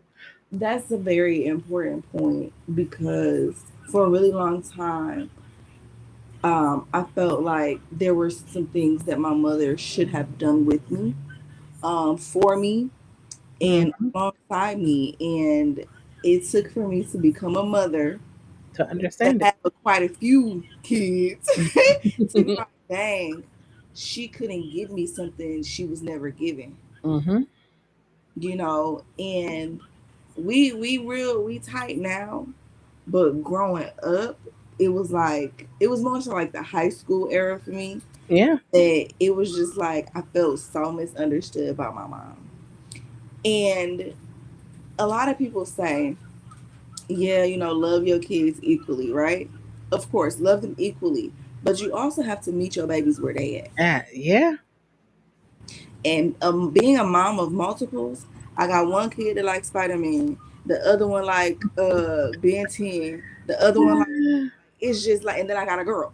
So it's like boys, good. Like it's like I can't give this one what this one like, because they're gonna look at me crazy and be like, but I don't want it. Now I'm feeling away because I paid this money. I'm like, well, You're you know, gonna get it because I bought it. yeah. And so it's like I didn't comprehend the dynamic until I Mm-hmm. had children, because my mom, she was very she was the disciplinary one. She was very authoritative, and my dad was he was like the gentle giant of the house. Mm-hmm. And so I thought that it was more so he understood me more at the time. At least this is what I was. This is my thought process, right? Right. He understood me more at the time, because you don't gotta yell at me to make me understand what you're trying to get me to do or get me to understand. Right. But my mother, if if you question it, she go from here to here. And during that time, like she now knows that she was kind of mean, but at first she didn't think she was mean. It took for me and my siblings to be like, mother, you were mean. You Right. said these things this way. And it took for me to understand that she understood me more than my father did, which is why her approach to me was the way it was, because I was very, very, very emotional. I cried. You yell at me and it's a tear come out. Like, Oh, I know all about it. like, don't yell at me, because why you gotta yell to get your point across? But her her knowledge of it, or at least the way she understood to raise me, was to put some skin on me. Like she ain't like beat me or nothing, but it just was like verbally she felt like that's how she had to get through to me, because that's what she knew growing up. Mm-hmm. My father was very gentle when he spoke with me, but now that I'm an adult, he feels like sometimes he has to say certain things to get through to me, but the way he says it isn't how he used to say it. It's very like how we communicate now is so different. I'm more, and I have to be very transparent. I feel like I'm more gentle and jokey with my mother than I am with my father now. With my father, I have to be very straight, cut, dry, and forward with him. Like, yeah, we joke because my daddy is the comedian of all things, okay? But there comes a point where I have to be straight, cut, dry to the point with him, because what I've learned is that my dad has used his gentleness sometimes to kind of to kind of persuade you into what he thinks is the better thing. When my mother, she's like, I don't care how you feel. I'm gonna tell you that this is what it is. This is how it should be done. And I can Mm-hmm. stand that growing up, because I'm like, well, why aren't you listening to my perspective? Because my mother, she was able to see beyond what I could see, but as a Yeah. child, I didn't comprehend that. Now, Right. I'm not giving her an excuse to say that she should never listened, right? Now, Mm-hmm. those were the areas I do feel that my mother could have been more available. But again, her mother wasn't available to her in those ways that I was asking her to be available Right. to me. Right. But when I was asking my dad to be available in certain areas, he was able to give me that at a younger age during those times, because that's what his mother had given him, even though there were still strict rules. Mm-hmm. But now that I'm an adult and those roles have switched, there are just some things that my father emotionally cannot give to me that now my mother is able to give to me, now that I'm a mother and an adult. And I've been able to not be so closed minded to see the shift and to understand that this was the way of them all along.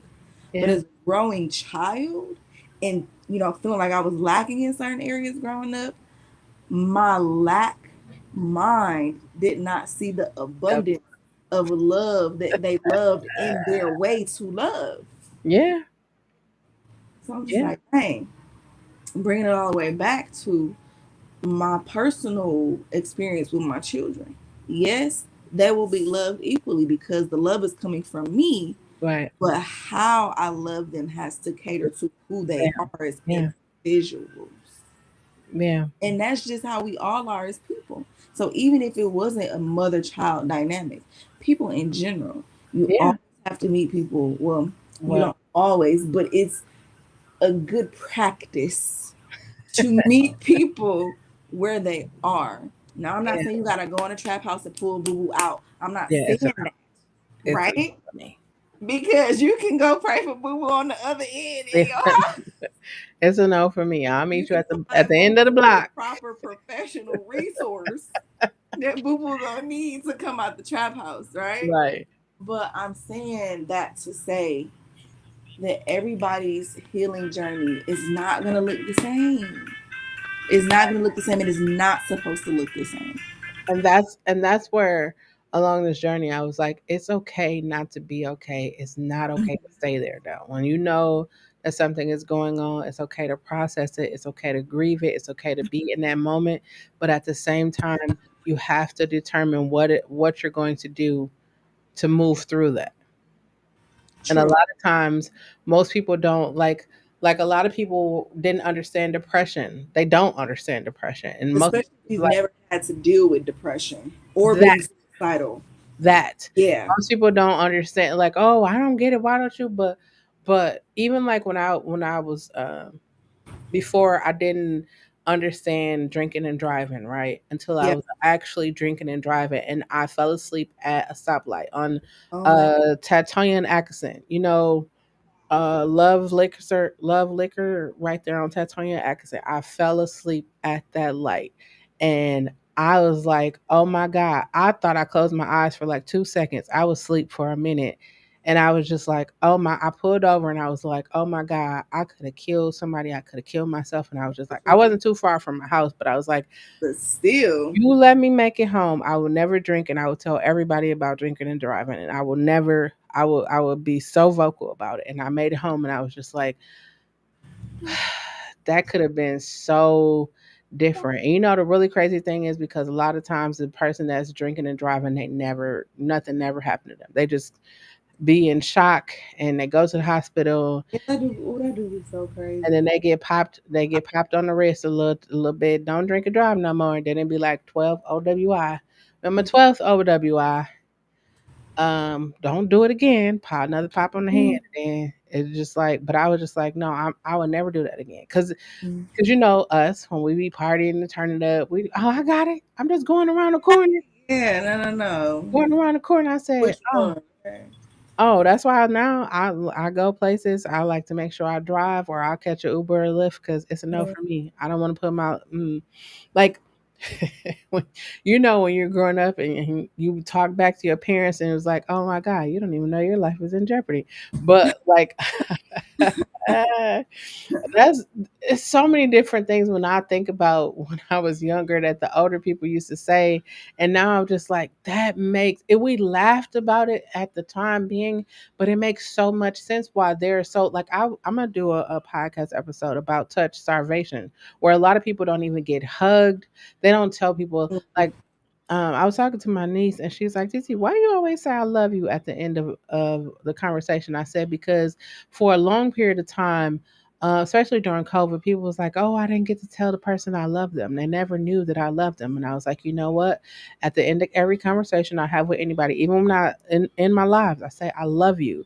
Just in case you never heard that day. Yeah. Most people just send their kids or let they kids wake up in the morning, they have breakfast, maybe not, and their kids just on out the door. But remember when they was doing all the in the schools. And Yeah. I was just thinking, like, man, imagine how many kids just went to school, like, okay, I'm gonna see my mom and dad when I get home, and my siblings, and then never made it back home. Or the people that went to church, or the people that went to the post office or the grocery store, or so many different things. Like, we be taking for granted every moment we have where we can walk out our house and come back in. And It's for very me, important to really consider all this. Like, you don't have to be in fear. yeah, like not in fear, but like just Yeah, being mindful be of mindful, all of it.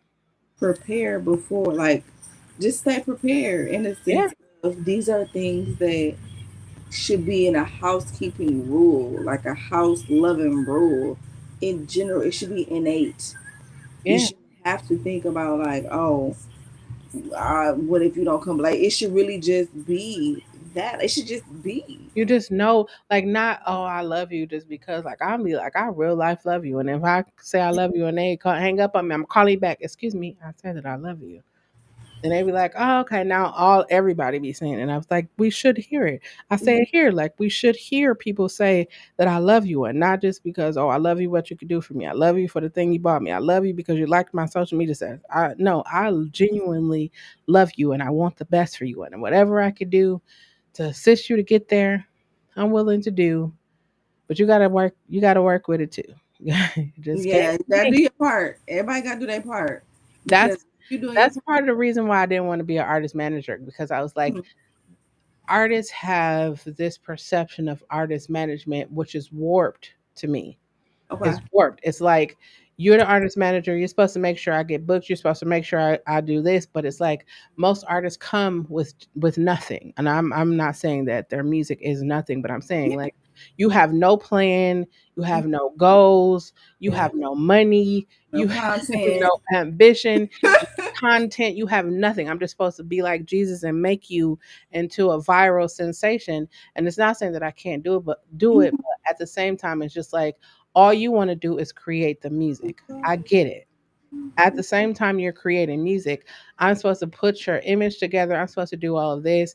And then when I say, hey, I need you to create content to put out to the world, it's like, I'm afraid of being on camera. And then when you figure out, why are you afraid to be on camera? It's so many different things that so when I was saying, after I vocalized that I'm doing management and booking, Mm-hmm. someone asked me, they said, what kind of artist manager are you? I said, I'm a holistic artist manager. I Mm-hmm. said, because um, while I do focus on your music, on the music side, I do focus on the music business side, I am also um, inclined to make sure that your whole health is great, your mental stability is great, you're eating right, your cardio is up, you're able to work out, you're able to perform for more than 5 minutes before you falling over on stage and you can't breathe, and like, I that's me, a whole all around. I want to make sure that you're having relationships with the people that you should have relationships with, because it's like, how could you be out here showing your fans love, but your baby over here crying because he ain't seen you in 3 days or months or years or weeks? I want you to be a whole well-rounded individual, and for me, that was something I wasn't ready To take on. to take on. But now, I mean, I say I wasn't ready, but the entire time I was ready, because God, Buddha, Allah, Do what whoever, you needed, okay? he already knew. Like that's what I say. I feel like everybody is born with the thing that they were supposed to do in them. We just have to find our way to that thing. So that girl, you better speak, honey. Like, that literally goes back to the session I had with my spiritual mother when we were in those records. That's literally what they were saying. They said you have everything you need. You just gotta get there. And I'm like, well, Yeah. how do I get there? They like, just keep going. I said, keep going to where? Like, listen, I was getting on their nerves with the questions, honey. And How it long was, I got to keep going for? okay, how do I know I get there? Like, What would be the sign that getting I on have their made it? nerves, literally. And one thing that just is being an intuitive that we have to keep in mind is that we have to. It's outside by the door. It's the computer cord. But anyway, one thing that we have to keep in mind is that we have to use our discernment that they gave us. Yeah. It's like, why do we? You're okay, baby. Why do we have to keep giving you these signs and these open doors Mm. when you ain't tried to use the key to turn the That lock that you yourself? already got. It's Like, right there. That's why I said, you know what? I'm not gonna ask for nothing else until I can let me clear all this first. And then when I say, hey, I want this, I already know it's gonna fall because the space is clear. yes, yes. And that was one of the again, that was a painful thing for me because it was like, well, you could just give, I could have more than one, but it was like, this is what I really want. I'm just holding on to this just in case this one don't come, but I'm holding on to it. That's why I just be like, I, I, I was able to see how I like navigated through my life where it was just like, I felt abandoned by my parents. And so because I felt abandoned by my parents, I made sure that anybody else that I came in contact with, that they will forever be in my life. Like I wouldn't have to let them go. I wouldn't have to not spend time with them or be around with them. For me, now it's just like I spent a lot of time people pleasing. I spent a lot of time giving of myself only to receive the bare minimum back. And now it's just like, I'm about to live. I say this all the time. We are 4 years into a global pandemic. I am going to live the best years of my life. I almost passed away. And really crazy thing is, I had a level 1 trauma surgery, and I didn't even think about the magnitude of the trauma surgery. They said I had cancer. It was so many different things they were throwing at me, but I didn't even think about the This, magnitude of it because I was so busy worried about, okay, I have to do this, I have to do this, I have to make sure I have to do this. And then I just was like, no, you are going to have a level 1 trauma surgery. You need to figure out what you need to do. They was asking me about chemo. Am I going? I was just looking like, y'all got the wrong one because I'm not going. They said, what are you gonna do? Miss White, what are you gonna do?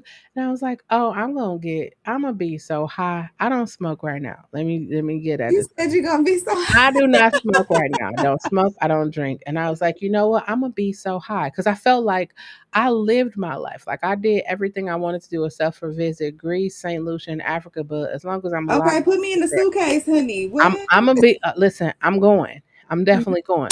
But I was Yeah. like, I lived everything I wanted to graduate from college. I did that. I went to graduate school. I'm gonna finish that.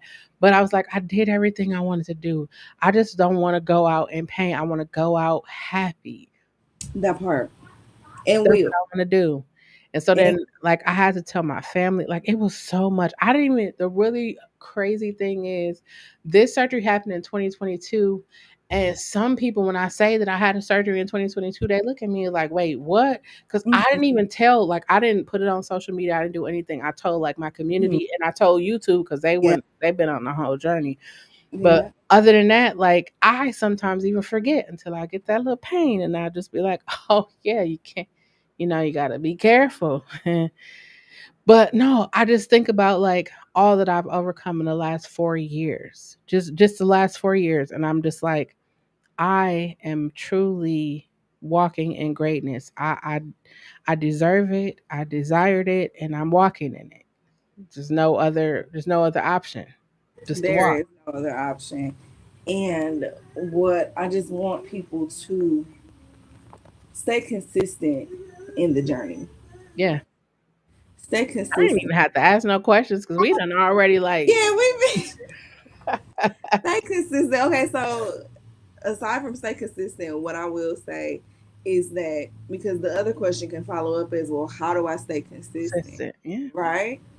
You stay consistent by not trying to force the healing to happen right away. Ooh. Because what happens is you might be able to journal for 2 weeks straight, but then you get tired of journaling because you're tired of crying on that paper. Okay, try something else. And that's so for real. Because, Yeah. for instance, I'm somebody who is rare that I cry, but I will cry, right? Mm-hmm. But by the time I get to crying, those are tears that I probably should have been let go of a while ago. You mad because you see yourself? That I probably, that I probably should have been let go of months and months and months ago. And it comes from being mom. It Mm-hmm. comes from taking care of clients all the time. It comes from putting myself on the back burner. It's a girl. It comes from putting myself on the back burner and then always thinking that I can solve it, right? Yeah, Tears is literally like my last resort. Like if I'm crying, just know that I done tried it all everything. already, okay? But you know what? Tears literally can be all you needed. Mm-hmm. So it's not bad to cry, but at some point when that 2 weeks hit and you get tired of journaling because your paper is all wetted from them tears, you might need to take a break. Yeah, And you while know, you're taking a break, don't make yourself feel bad for taking a break. like, yeah, So I guess the direction that spirit is leading me down with this part of the conversation is listen to yourself in the process. We be listening. so hard headed because we like, well, the YouTube guru said it should look like this. The Ah, Instagram hoodoo lady said it should be the like that. TikTok person said, Yeah, and it's like they are speaking from their own "Oh, parts." Yeah, experiences. that's why in the beginning I get a disclaimer. Like, I just want to let you know, like, wherever you are, someone has been there before, and you can overcome that. You Mhm. just got to find the right person and you got to trust. That's why you got to trust Okay. yourself. Go, go, go. You got to trust yourself because it's gonna give you the things that you Okay. need to overcome it. Okay. Gotta trust yourself. But we don't be trusting ourselves because like I was saying before, the greatest person that I wanted to love me was me. And people was like, "What?" I said, "Yeah. You want your mother, your father to love you. You want that. But at the overarching thing is you want to love yourself. You want to love yourself to the point where you trust yourself and you believe in yourself and like whatever you put your mind to, you could actually do it. And for Right. me, that's I wanted me to love me. And then these last 4 years, I've been loving me and doing everything for me. And it's just like, man, I should have did this a long time ago. Did this. There we Who go. would have knew? But that's where you say like time is like, oh man, if I would have did this, but it's like no, I'm right at the spot I'm supposed to be in to receive the things I'm supposed to receive, Right. and that's why I'm here. That's what I mean. Look, I'm getting all busy. I'm getting all No, you good. Cause busy. I was gonna ask some of the things, some tips or whatever you have, but like Yeah. that's why I started meditating. When you said journaling, I started Yes. meditating. Um I started meditating and doing yoga. I know there's a whole thing about yoga, but I started meditating and doing yoga because the thing that I realized for me is being near water or being sitting out in the grass and listening to the birds and the Okay, bees big and the girl. rabbits and squirrels and being in nature is what like helps me find my center space. Mm-hmm. So for me, it's just like finding that thing that helps you be calm or that puts you in a space where you can quiet the noise and you can think. There you go, Like baby. for some people, it's journaling. For some people, it's therapy. Like I did a combination of everything: therapy, journaling, meditation, uh, a lot of self care, a hell of a lot of self care Mm-hmm. just to make sure that I'm good. And that's why I feel like, um, even when it comes to the music industry, like I'm not one of those people that's like, oh, give me the money. Because for me, it's like, I want to make sure that you understand about the thing that you're getting into and not just the pretty, oh, you're going to be able to travel, you're going to be able to do all. Woo, that part. It's you are literally walking into a spiritual warfare, and if you're not prepared, that's why I say the whole being. If you don't know what it's like to go to sleep, get some rest. If you're not eating right, you're thinking you're gonna go out here and just do what you be doing every day, but that takes a whole nother being. It takes a whole nother outlook, perspective to do Yeah, all of that. facts. So if there had if there had to be a beginner's way as far as tips go for healing, always keep a journal. Hmm. Even if the journal is the notes in your phone. Everybody usually got their phone on them, right? All Or the your time. iPad or whatever it is, something that's accessible. Even if you can't keep a journal or a phone, keep a pencil or a pen.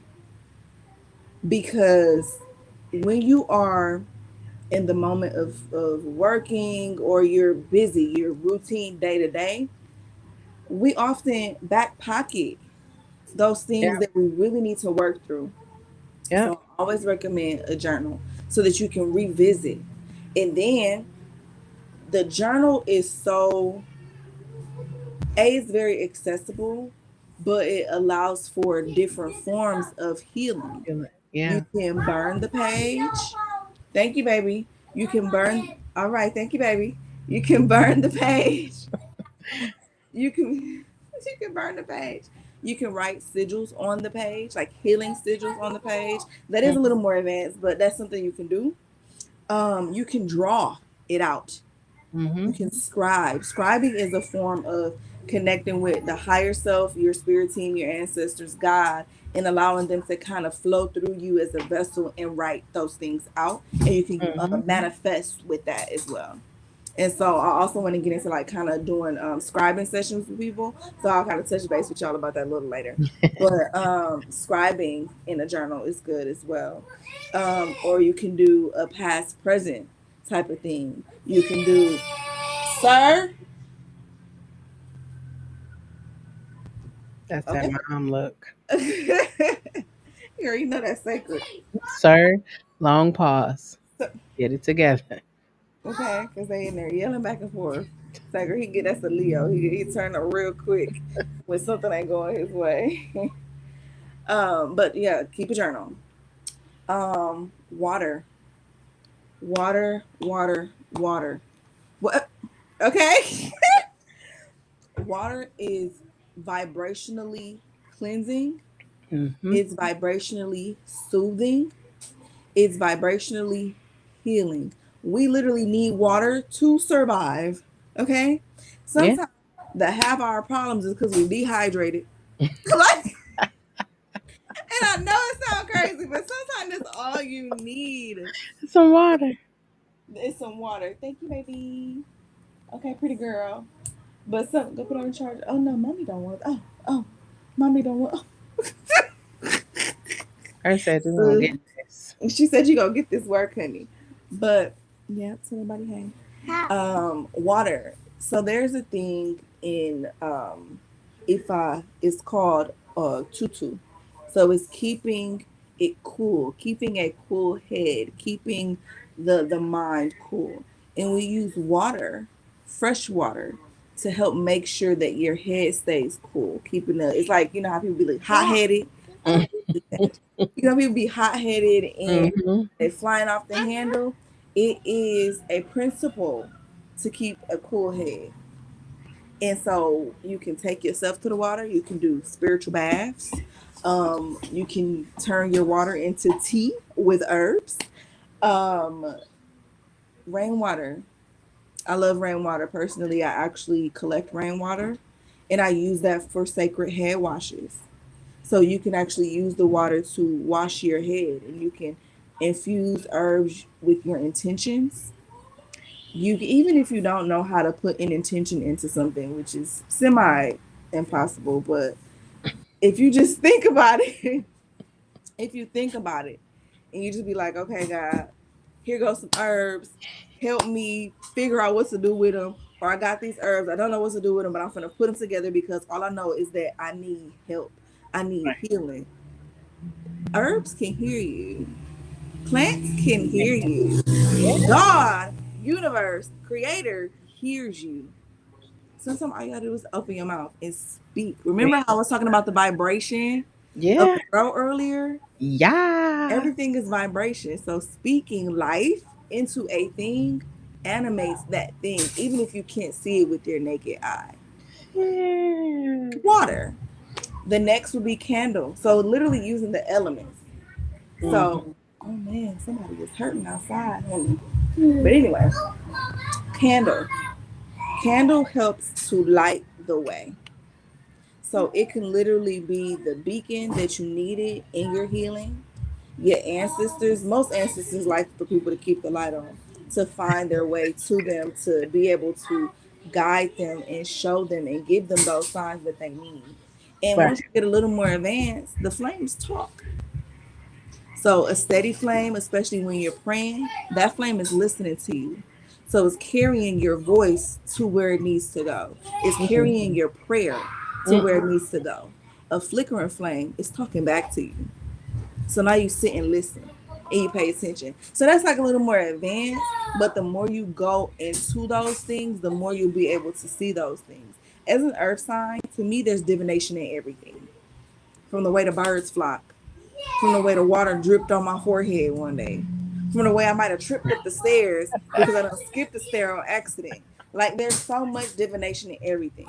yeah, I believe So that. pull this door up for me, baby. As a water sign, I believe that birds. I feel like birds are like my spirit animal. I don't know what you want to call it, but like I feel like birds.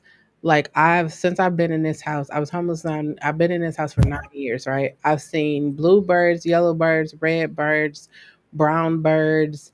I've seen owls. I've seen all kinds of birds, I've and heard. I think about it. I'm Mm-hmm. like, I never would have paid attention to them before because I was so on like gotta go, gotta be busy, gotta be busy. And then it was just like, wait a minute, those are two yellow birds sitting on my windowsill. And every morning, birds literally sit on my windowsill and tweet, tweet, tweet, or peck on the window. And I'm just be like, okay, I'm up, like Cinderella or something. Okay. Okay, literally, literally. No, that's real. And red birds, those are usually cardinals. Cardinals are ancestral. I be seeing Cardinals are them all the ancestral. time. Goldfinches, which are usually the little yellow Yellow birds, with a little birds. bitty black on it. Those are goldfinches. Look, I study birds. I love birds. There's actually a Bird watching. divination of birds. I forgot the name of it, but it's dealing with birds. And those birds are usually representative of abundance. They represent abundance, finance, prosperity. Woohoo, I Yeah, knew it. yeah, yeah. Then the It's blue ones, hilarious. some of those are blue jays. They're like the bigger bluebirds because the Mhm. only bluebirds I really be seeing the blue jays around here. So, Yeah, blue jays are very. When I tell you, I never realized how smart blue jays are until I started interacting with them. I did a photo shoot for my Ascension Day this year. Well, I do them every year, but this year in particular, I went to a location I've never been to before. And during the session, a blue jay was watching us take the pictures, right?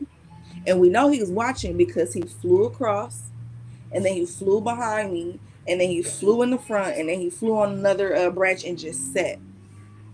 When I tell you they are so smart, by the time I got home and got settled, that same blue jay followed me all from Wauwatosa all the way down to towards the east side. I said, bro, you are such a smart thing. he has something to tell you. He had something to say, honey. But I didn't realize that blue jays were like that Oh, until this year. I seen hummingbirds, and when I was That's like, my "Oh, I'm that's favorite bird. wait, that's my name, Midwest hummingbird. That's my favorite one." And people's like, "Why did you say Midwest hummingbird?" Number one, because I'm from the Midwest. But if you've Mm-hmm. ever have you if you've ever seen a Midwest hummingbird, like if you ever seen a hummingbird, right? It's like Mm-hmm. you can hear them. I don't Mm-hmm. know. I tell my mom like she blessed me with the bionic ears. Like I can literally hear them, and then when I see them, it's so magical. It's just like how, It's like, like where your wings at? how are you just So sad. suspended there? I Mm-hmm. saw woodpeckers. I'm telling you, like I literally Yep. been paying attention to the birds, and I've never, like, I was like, what happened to all the pigeons? When I was growing up in the '90s, it was pigeons everywhere. Everywhere. Now it's like I went to Arizona. There was pigeons in Arizona. I went to where else did I go? Seattle. There was pigeons in Seattle, and I was like, wait, why isn't there pigeons in Wisconsin? And I remember them growing up, and I mainly remember because one pooped on me, and I was just like, where are they? Like literally, now all we have is like those big seagulls. Seagulls. Yeah, I've seen some earlier this year, last year, some pigeons, but I feel like they're dying out. Um, They should be they on get that sacrificed. dangerous species list. Yeah, it was a post I seen about pigeons where they used to be the messenger. They used to be a highly revered bird. Yeah. And I'm just like, dang, I didn't do it to y'all, but I'm sorry that that was how your life went. Like, If you I'm like, come back, I mean, yeah, yeah, but you have to figure it out pretty soon. you know, it was really crazy because I knew that this was going to be a good conversation. I knew it. Absolutely, because we sure just talking And at this. Look, we talking like we ain't on live with a bunch. no, but the reality of it is like this is how I feel like conversations. That's why I call it nurture conversations. This is how I feel like conversations should go. Like people should have these conversations. Like especially like when it came to LGBTQ, Mm-hmm. IA. Like when it was Pride Month, like I heard so many stories of people like getting kicked out because they were gay, or people family disowning them, and all of these different things. And for me, it was different because that wasn't my experience. Like of course I grew up in church and my mom felt some kind of way, like she felt like a lot of things that happened to her was because I was gay, but then I was Oh, breaking it down to her like, it doesn't work like that. But when you be in something for so long and people say it and you hear it over and over, like I say multiple times. I say the hatred for the LGBTQIA plus community comes from the church. And people was like, no, that's not it. I was like, yes, if you think about it, when you see those people outside with signs, what do they have? Bible scriptures, or they saying God said. And when you think about who made it such a big deal, it wasn't us out here like, hey, look at us. It was you gonna die and you gonna go to hell because you're gay. God doesn't love you because you're gay. God is all loving, all knowing, all powerful. He's everywhere, but he doesn't love you because because you're dang. God. I've never thought about it that And they way. say God doesn't make mistakes. And then when you say that you're gay, well, God doesn't make mistakes, but God made me that way. And so when I was growing up in church, they would call them, please excuse me, I am not trying to, well, I'm not even going to call you that. I'm going to say what you are. They will talk about intersex people, right? But they will call them another derogatory name rather than intersex people. Okay. So intersex people are people that are born with male and female parts. So Oh, okay. Oh, okay. I I know would exactly. hear about them in church and I would just looking like, okay, so if God don't make mistakes, and I'm not saying that it was a mistake, but I'm just saying if he birthed them with two parts, Mm-hmm. who makes the decision on which Decision. part they get to keep? Who makes the decision? The parents make the decision. So Mm-hmm. once the parents make the decision and the child grows up and they feel like they are the opposite of the decision that the Mm-hmm. parents make, Now it's a well, problem. you see what I'm saying? And then if God, not saying that he's making a mistake or anything, but if he doesn't, how are people able to be born? We can't be born gay, but how are people born with both? It'd be so many Because questions. that question I can't answer that one. It's But so many questions. but you know what? The touching on that subject specifically though, there's this book called Seth Speaks, right? When I say Hmm. I love this book and I always tell people about this book because it's helped me on my journey, especially my journey of consciousness and understanding that the consciousness, the subconsciousness, and all the consciousnesses are completely their own thing. When I read this book, um, the personality, that's what he calls himself. So he is an entity writing a book through a medium. The medium is the one channeling this man, and he's writing a whole book through her, like actually a series of books, to be honest with you. I've only gotten to one, I'm but he looking has at them right a now. series of books.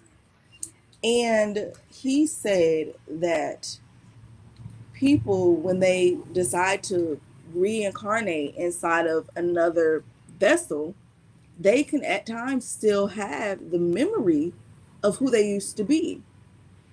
And so I'm like, you know what? And it goes back to Carl Jung. He brought up Carl Jung inside of the book when he talks about the anima and the animus. And I'm like, some of these people really do, like, you could have been born a male, but in another lifetime, you were probably a woman. Hmm.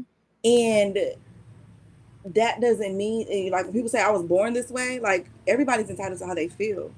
But they really do probably remember who they used to be Yeah, back then, and that's who they more identify with because that they have other things to heal.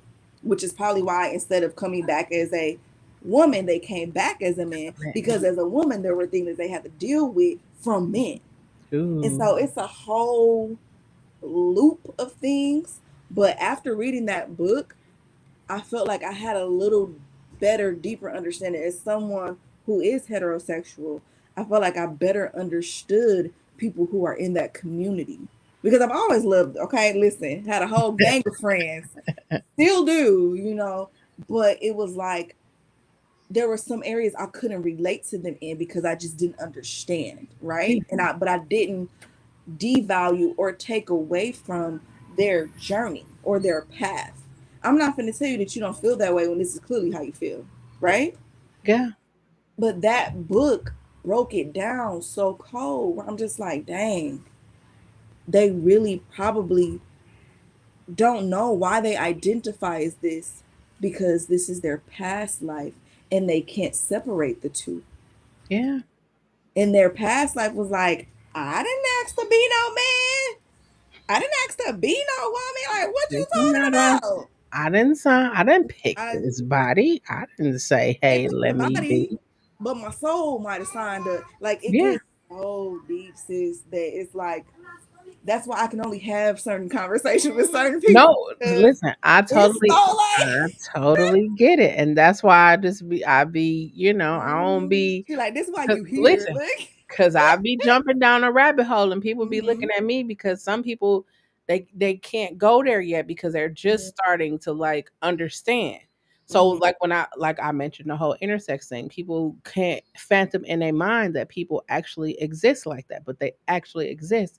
And then even like you're a parent, right? And you already said like I told my mom, I said, regardless of how parents say they love all of their children equally, I can tell you who my mom's favorite children are. And not because, like, I'm like the oldest and she knows that I'm responsible. So there's Mm-hmm. not a lot of attention given to me. But, like, my brother that's right below me and my youngest brother, they get a lot more attention because, Mm-hmm. not because they're not responsible, because she understands that they see life different than I Yeah. do. Like I can walk through and I'm gonna be good, but they see life different to the point where she feel like she has to make sure that they are okay as they are walking. Mm. For me, she like, oh, I know you're gonna be Right. good. That's how it was for me growing up. I'm the baby of my mama kids, but I've always felt like the older sister. I've Why? always felt like the older sister, and my mom them. So my older sister, because it's me, my brother, my older sister. So it's only two girls, one boy. My mom and them, it felt like they were always giving my sister things. They were all. She's a middle child, so I'm like just like, dude, I'm the baby. Why can't I have this? Why can't I? But what it was that I was always very headstrong. Yeah, Like my sister, she, intelligent, she do what she needs to do, but how we operated was completely different. Perfect example, my tolerance for pain is a lot higher than my sister's. right. So it was like, yeah, they always tried to make me out to be the more emotional one, but I was just always very passionate. Yeah, So I feel like they always confused it too. Just because I have passion in right. this doesn't mean I'm emotionally weak about it. Right. I just need you to understand where I'm coming from. Right. And I always felt like she got the things that I needed. When in reality, yeah, I might have wanted those things, but I was actually okay without it because of the lessons I was required to take on. Like, even till this day, there's some things that my sister deals with that they still have to show her and love on her in ways that I don't require. Yeah. But again, this goes back to when I said there was things that my parents seen that I didn't see. It was really like I was drowning in shallow water. All I Yeah. had to do was stand up. Like, and it's so crazy because I really feel like that's what my life has been. It's Yeah. always been because I see this person getting this, and we're all supposed to be your children. So why am I not getting that too? You don't need it. You got this. And the one thing I Listen, can say is that the love languages is what needed to be catered to. that part. I am big on reassure me because I overthink. Mm-hmm. So because I overthink, I'm not gonna assume because my overthinking is already trying to take me to a place to puzzle piece this together. Ah, That was the thing that my parents skipped out on. mm, They encouraged me when I would tell them, "Oh, I feel like I don't got this." But they weren't able to see through my overthinking, because when I overthink, I was shut down. So yeah, they just thought I was being quiet. quiet. They just thought that I was calm, I'm collected, I'm okay, but I'm really got 50 voices in my head right now. And at this point, I just need one to come on out and be quiet. Yeah. And that's what I feel like my parents kind of lacked at, as far as like making sure that they really pinpointed our love languages. But Mm, it really was like that.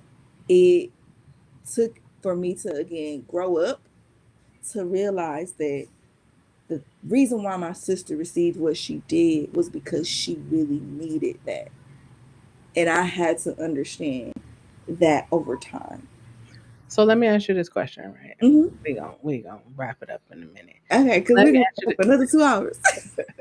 let me ask you this question. Yeah. So, as a parent, as you being able to look at how you were raised by your parents, Hmm. are you walking in the same footsteps of your parents, or are you learning and adjusting to your children and understanding their needs and how to help them navigate life? Learning and adjusting.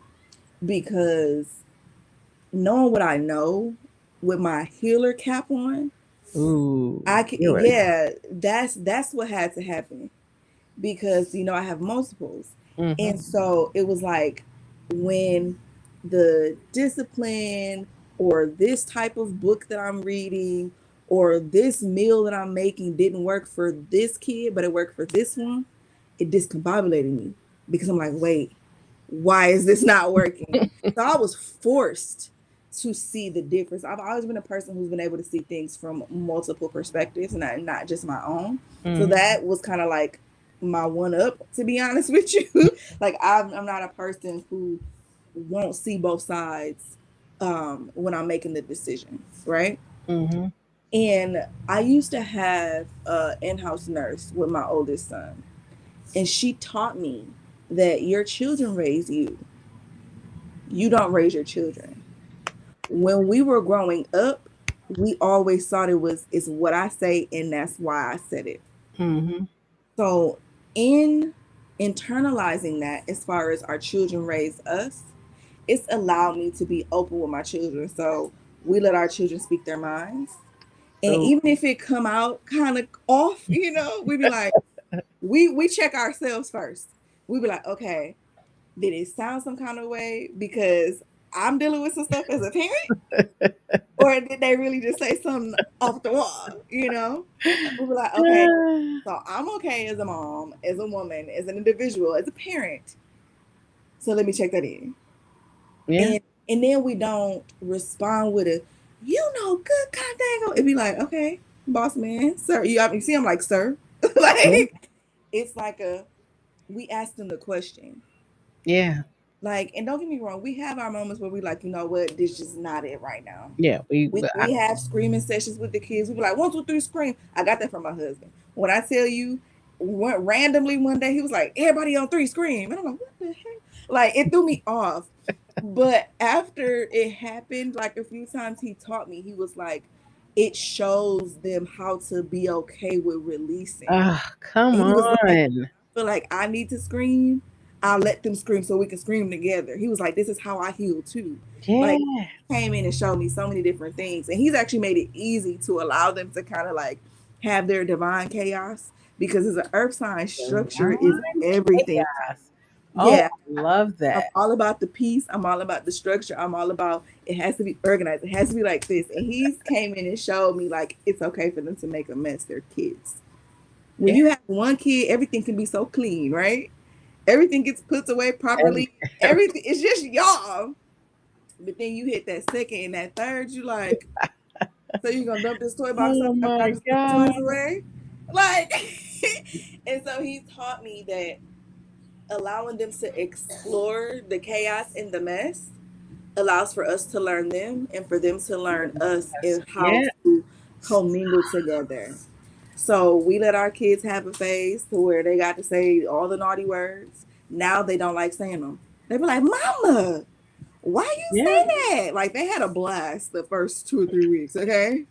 and we listened and we like, did you just How what? do you know how to put it together like that? No, it was so funny. One day, my oldest son, it was raining real bad, and we in the car. He said, "Damn, look at all that rain out there." I said, "What?"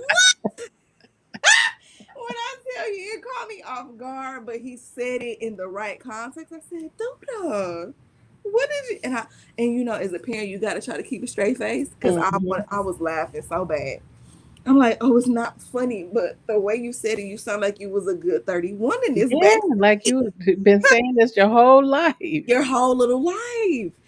And it was like I had to really learn that not only do our babies listen to us, but they need us because we're their first teachers. Oh, And they're also our little teachers, they're our little ancestors, right?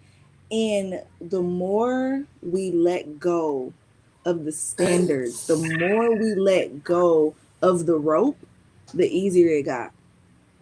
The less our hands bled because we was trying to hold on to that wool I rope. respect that so much. I be telling I say this often on my podcast. I say for many people, for many children, the first place they learn friendship, the first place they learn love, get understanding, respect, all of that is in their household.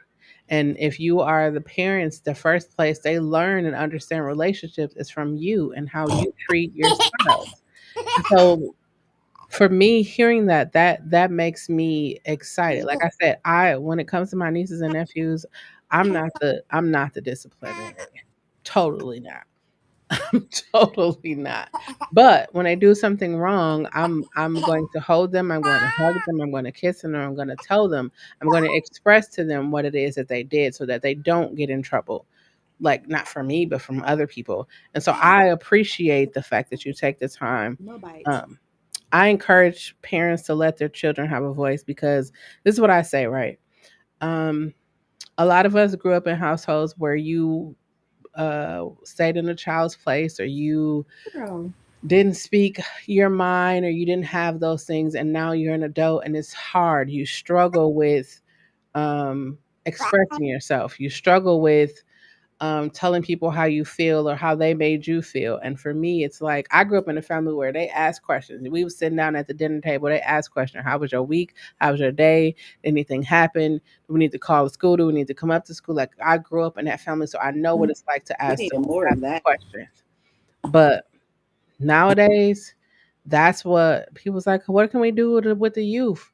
Hug Right. them. Tell them how much they are loved. Give them space to listen, to be listened to. That part, give them space. Not even just the youth, the adults need it. Because I was telling to my brothers, I was like, I don't know if y'all been paying attention, but for the last 4 years, there has been a lot of unalivings of people who were in relationships, or one day like they just black out and didn't know what happened. But it's like when you find out what actually happened, it was like, well, the person didn't agree with them, or the person didn't want to do the things that they wanted them to do, or they ended the relationship and they couldn't take that. They couldn't take the rejection. They couldn't take you not wanting to be with them anymore. And so for me, it's like if we foster in people the ability to tell us what their feelings are, what they think and how they thinking, or why they even thinking, or we asking the questions, people will be more inclined to express themselves and not use violence to do that. Yeah. Yeah, no, I definitely agree. And ma'am, pardon me, because it's just baby Grace. There we go. Um, that is one thing that when it comes to like our children, we allow them to speak their mind because growing up, that was one thing that I didn't get to do a lot of. Um, it was like again, is what I say, and that's what goes. And if even if we remotely sounded like we were saying something disrespectful, Uh, like we talk, me and my husband talk about this all the time. We'd be like, man, we couldn't even think certain no, stuff. it was like Like you we, thought it and they heard it. Like I didn't even say nothing. yes, it was over for, but we allow for our children to be expressive because what happens is when you aren't able to express yourself, you don't know how to communicate later as an adult. That part. I know And that's that why part. we are forced to do that inner child work. That's Mm-hmm. why we even have inner child work, Ah, because do our the inner work. child was like, I never got to ask this question. I never got to look into this. I never got to jump off the couch. I never got to dive off the top of the house because I wanted to, like, it's Never got to touch stuff the to stove. flip onto the mattress from the house. Like, I never got to do that because I was taught to do that. Like, it just was so many things that, yeah, they tried to keep us safe, but the emotions were like, my mom was very strict.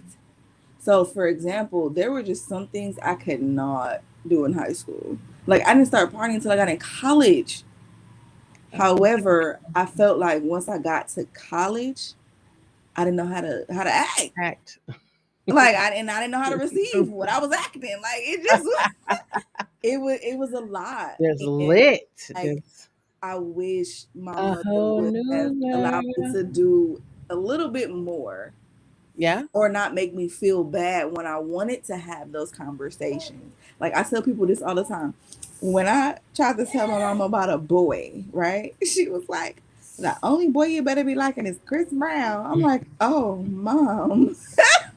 And I never talked to her about a boy again. But it closed the door on that mother bonding relationship that we Mm-hmm. could have had.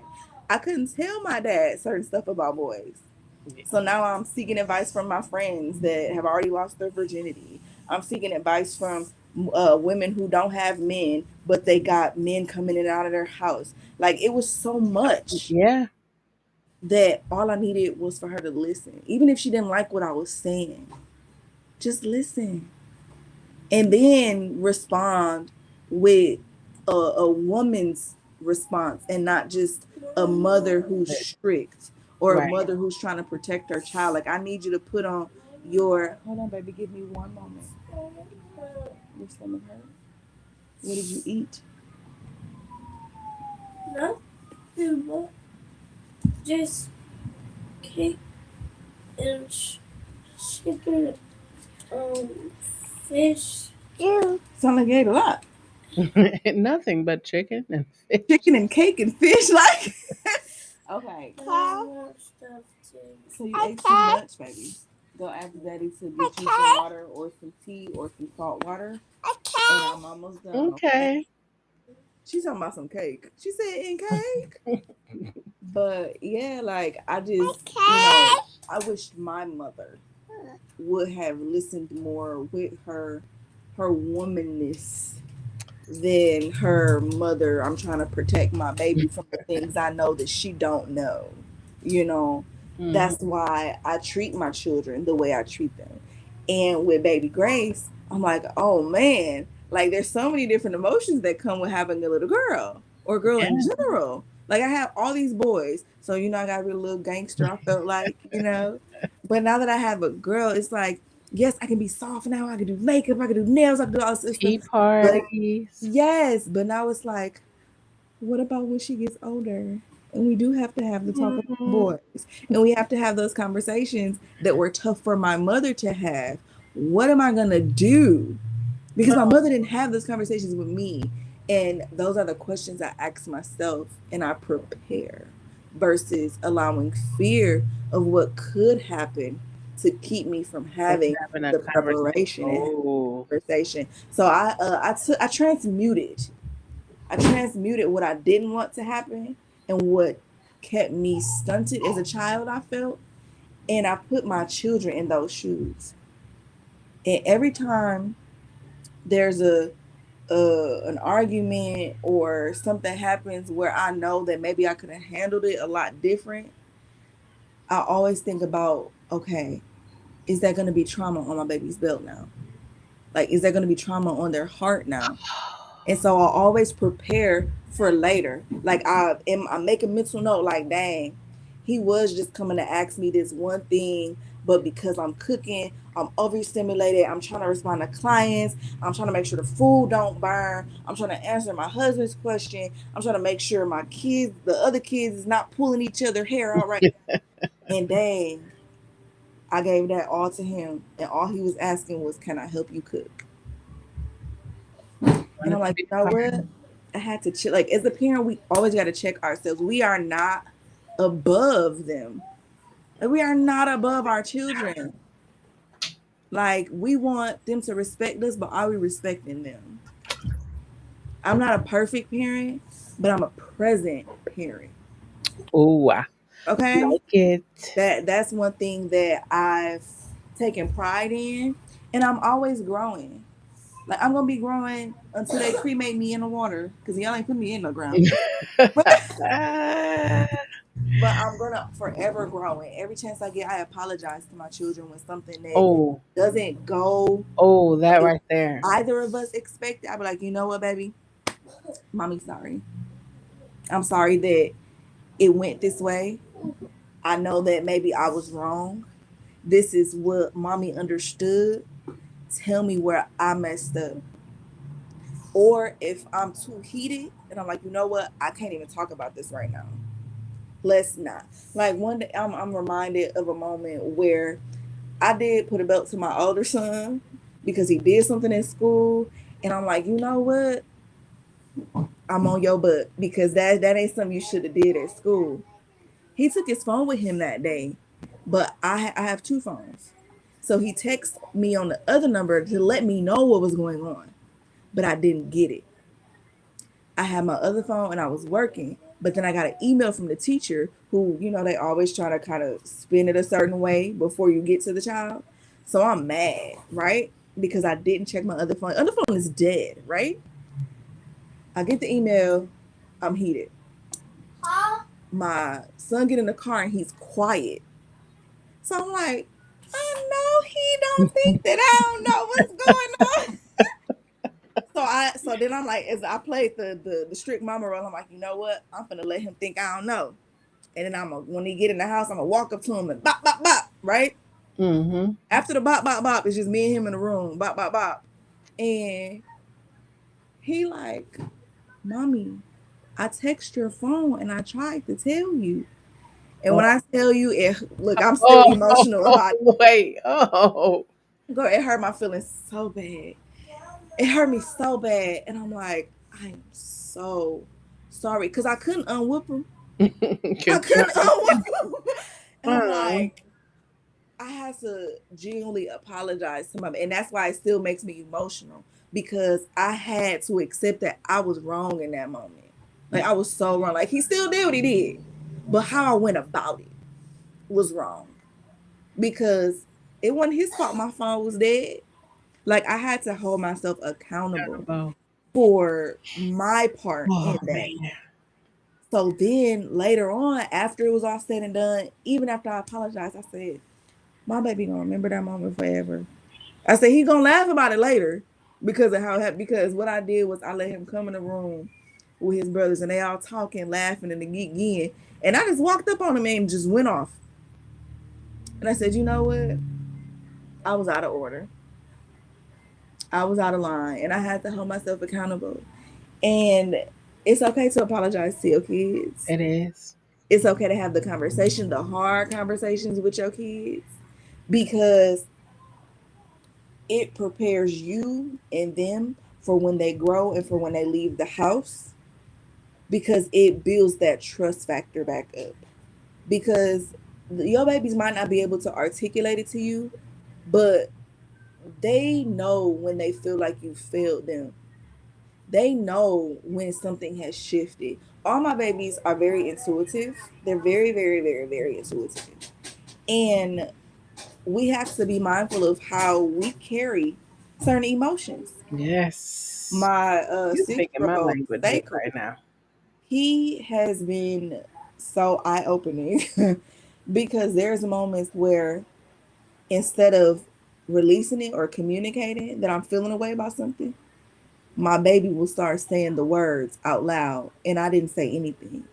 And I'm like, oh my God, why you feel like that? Why you saying that? The whole time I'm like, clenching my pearls, girl. Clenching my dear pearls. And I'm like, oh, I gotta check myself because my children are very intuitive. They can feel that. So imagine being an out of tune parent and you don't know why your kids are saying this or doing this when it start with you. and Yeah. finish with them. Yeah.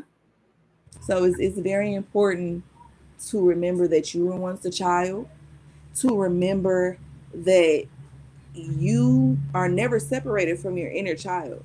So everything that happened at 1, 2, 3, 4, 5, 6, 12, 11, 16 Mm. is still in you. Still It's there. you. So Still it was this video I seen where, and I can't remember who it was, but it was on Instagram or Facebook, one of the two. And the man was saying that people can't be upset when they have this image of this person, but when that person is triggered, they respond like the child they used to be. They're like, see oh, that that. person has never done that or said that to me, but I don't know why they acted that way. That's because that person hasn't yet fulfilled the healing they needed for that part of them of their inner child selves. So Ew. what was it? I think it was a pastor video. I was watching a pastor, and that's what he said. He was saying like, no, that little girl might have been, what did he, it was something similar to where that little girl was taken advantage of as a kid, and now that she's an adult, in her mind she told herself, you ain't nobody gonna ever take advantage of me again. But Mm. then you take advantage of her, and now she responds to you immaturely, and that's because you triggered that 16-year-old that Girl. was advantage. Yeah. See, And I'm just like, it really pays to listen to your children, definitely. and not just what they're saying, but listen to their actions. Like my son in there crying right now, right? And I don't genuinely know what he's crying about as far as like what's going on because I'm in here. But I know that in between that cry, there is a call for help. You're not going to cry if you don't need help. So you don't have to overcomplicate parenting. You really don't. It can literally, it's like a baby. Babies have all kind of cues, but because we don't speak their baby language, we Language. think we can't understand. Babies cry. You got the yes, baby. Did you talk to your father? What did he say? I asked him for tea, but he said it's not gonna make me feel better. Okay, well we don't have to whine right now. Okay. Give me another like 10, 15 minutes and breathe, because you're working yourself up and you're making your body tense. So go relax, go sit under the air, and just give me a moment, okay? Okay, baby. And then go sit on the toilet. Do you got poop? No. Okay. No, that was a really No. He's like, Mom, you're on live to online people telling my you. business. Tell him he can't hear his business. But like with babies, they have the shrieking cry. That says something's hurting. Yeah. They got the soft little cooing cry. Mommy, I'm tired, but I can't go to sleep without you. Then they got that wail that ain't shrieky, but it's from the chest. Baby, they hungry. Feed that baby. Do And then you they got the need little wail. Seymour? They just want some attention. Yeah. It's like you gotta pay attention. That's all. Just pay attention. There's cues and signs and everything. And it starts with being in tune with yourself. And that's where it all boils. That's where it all boils down to, ladies and gentlemen, and non-binary people. It all starts with you. Mm-hmm. Everything starts with you. You want to really dominate these next 5 months, 6 months, however many, 4 months, Where we at, Lucy? however many you want to count. If you want to really dominate it, you have to tune into you. I Mm-hmm. kid you not. Once I tuned into me and I was like, I'm doing everything I ever wanted to do. I've been getting calls. I said I want to do more speaking engagements. I want to do podcasts. I want to do all kinds of stuff. And my inbox is full. Like I'm doing everything. Lady Grace. Doing everything. I'm going this Thursday. I will be in Chicago for the Recording Academy. It's having a member meetup. I'm gonna be there. meeting up with the other people that's in the Grammys. Like, hi, my name is Chelle, and I'm the greatest music administrator this side of heaven. Like, that's real life how I've been out here talking Yes, to people, I love that, and I'm talking to them. so proud of you. Like Thank I you. remember, you know what? Every time I think of you, I always remember the car ride. I always remember the car ride. That moment, I knew that you was somebody I needed to be It wasn't around. even Okay. like it wasn't like ooh music business. It was just like a conversation. Yes, it was. Yes, it was. And you was just as gentle, just as I'm trying to tell people poised. I've always this is like Yeah, how I am. This is who I am. Light, love, and yeah. And but it's an immovable, peaceful essence that you carry though. It's like you're here for a reason. thank you. So what we doing? Thank Like, yeah, no, you. that's my dog. No, Hey, we in there. calm down. We in there. Well, I want to thank you. Look, it's Look, two look, it's hours about and that 35 time. 2 hours and 35 minutes. Look, I told you it's gonna be here all day. I want to thank you for coming and being a guest on the Nurturing Conversations podcast. I would definitely love to have you back for another Yes, episode. I'm girl. definitely trying to integrate like doing interviews because that's what I really want to do. Like, I really want to interview music artists, especially melanated music artists who have been in the industry and kind of like not I'm not gonna say in limbo, but they are trying to figure out how they're like going to dominate in the streaming world. Like the people that are or 8 tracks, vinyl, cassette tapes. I want to speak to them and get advice for music artists or music creatives that are coming up on how they should move differently or how they should even consider what they're planning to do in the music industry. That's what I want to do with my music podcast. So yeah, this is Yeah, great. and you will. It's already happening. It's Yeah. already happening. Excuse me, ma'am. No tea. Girl, look, they like, mother, you've been beckoned.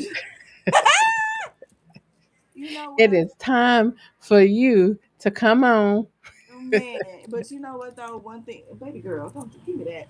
One thing that I love about my children finding themselves in my activities is that it shows other parents that it don't gotta be perfect.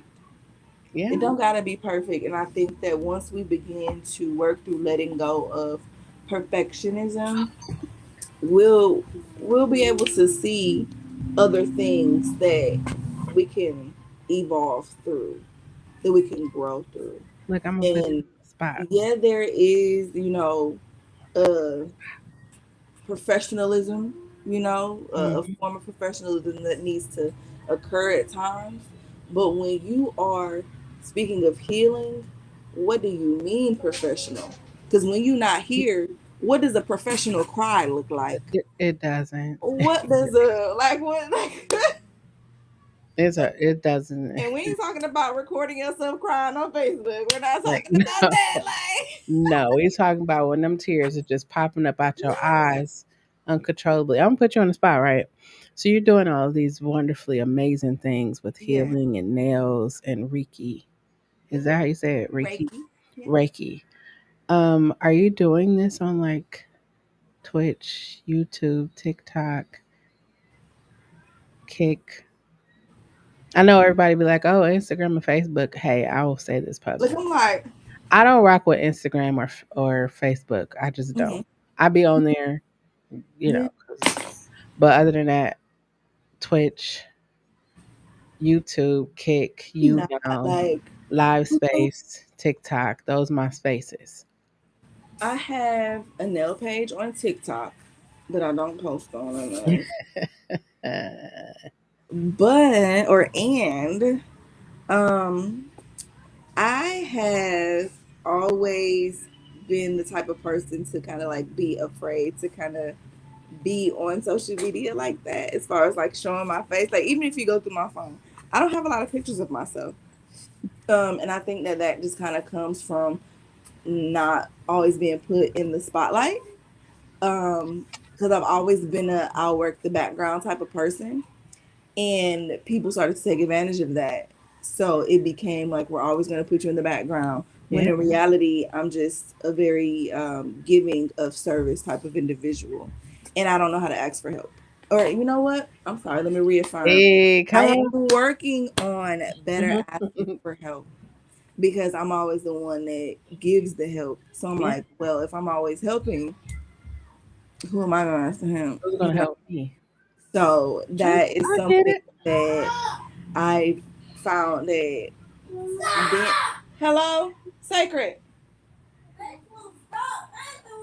Okay, but why don't you move? You don't have to yell.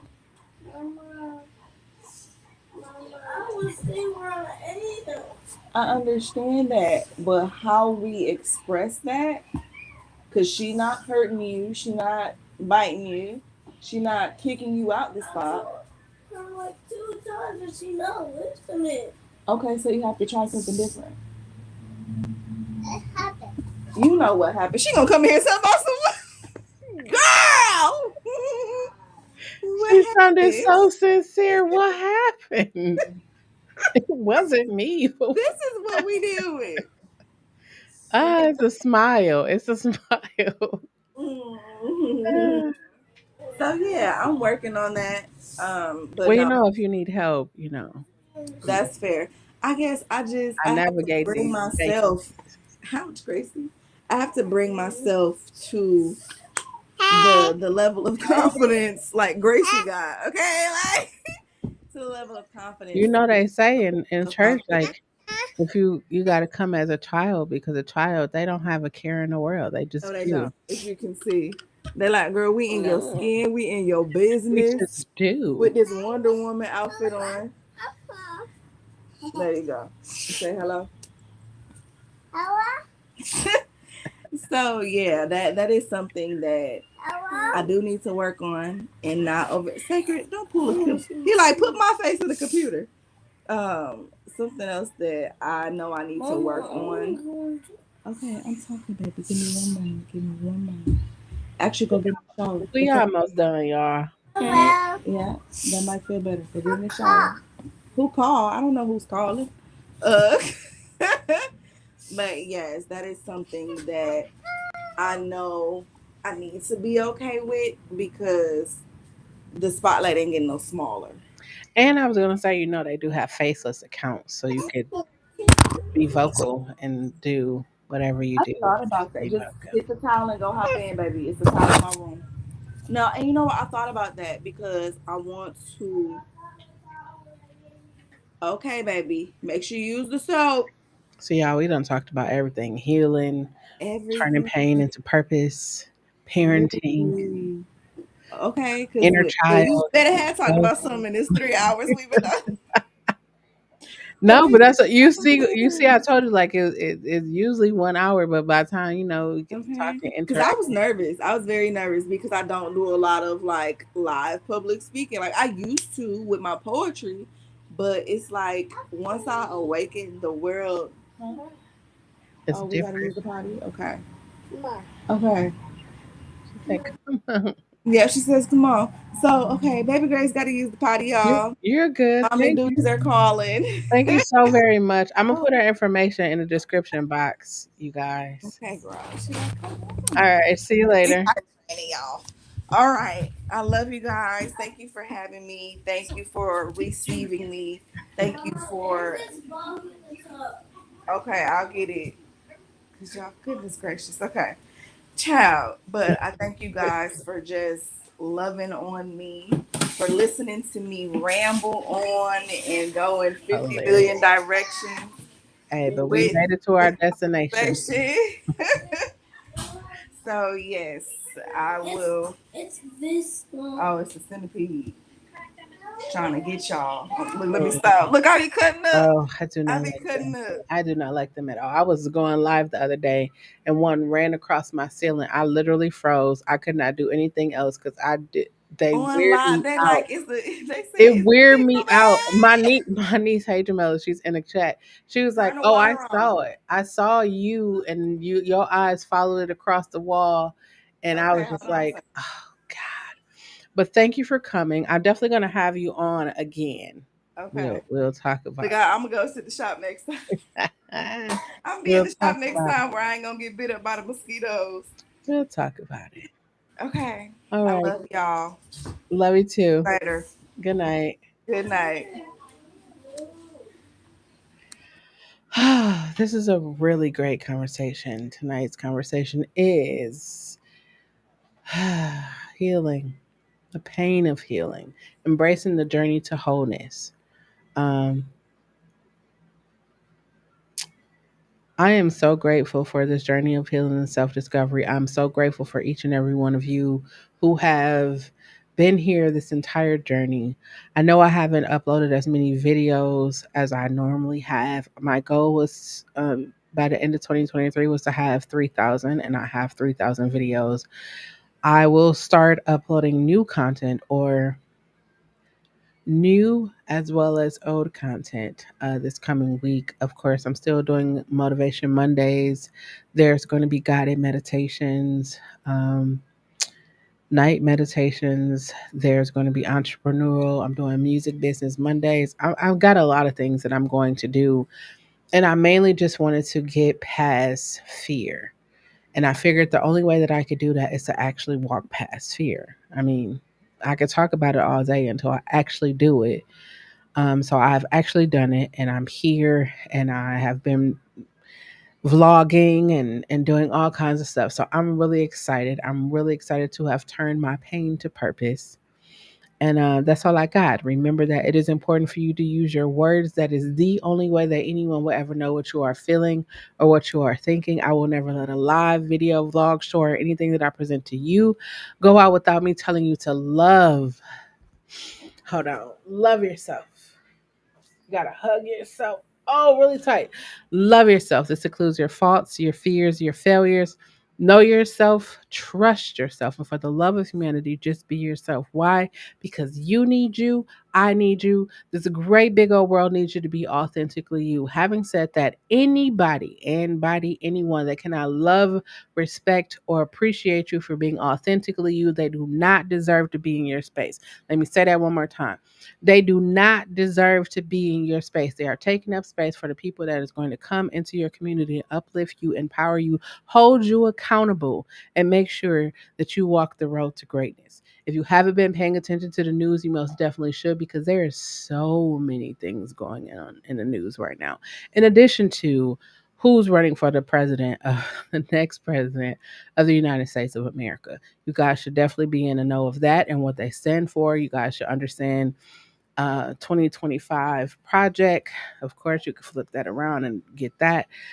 You should make sure you have toiletries, non-perishable food items, water, disinfectants, have some cash money, coins, or anything that you deem valuable to the side. That's not to make you afraid. That's to make sure that you and your family are prepared in the event that anything happens like it did in 2020, that you are prepared. You have something in place. If you have to go buy a deep freezer, throw some stuff in a deep freezer. I know when I was growing up, like everybody had a deep freezer.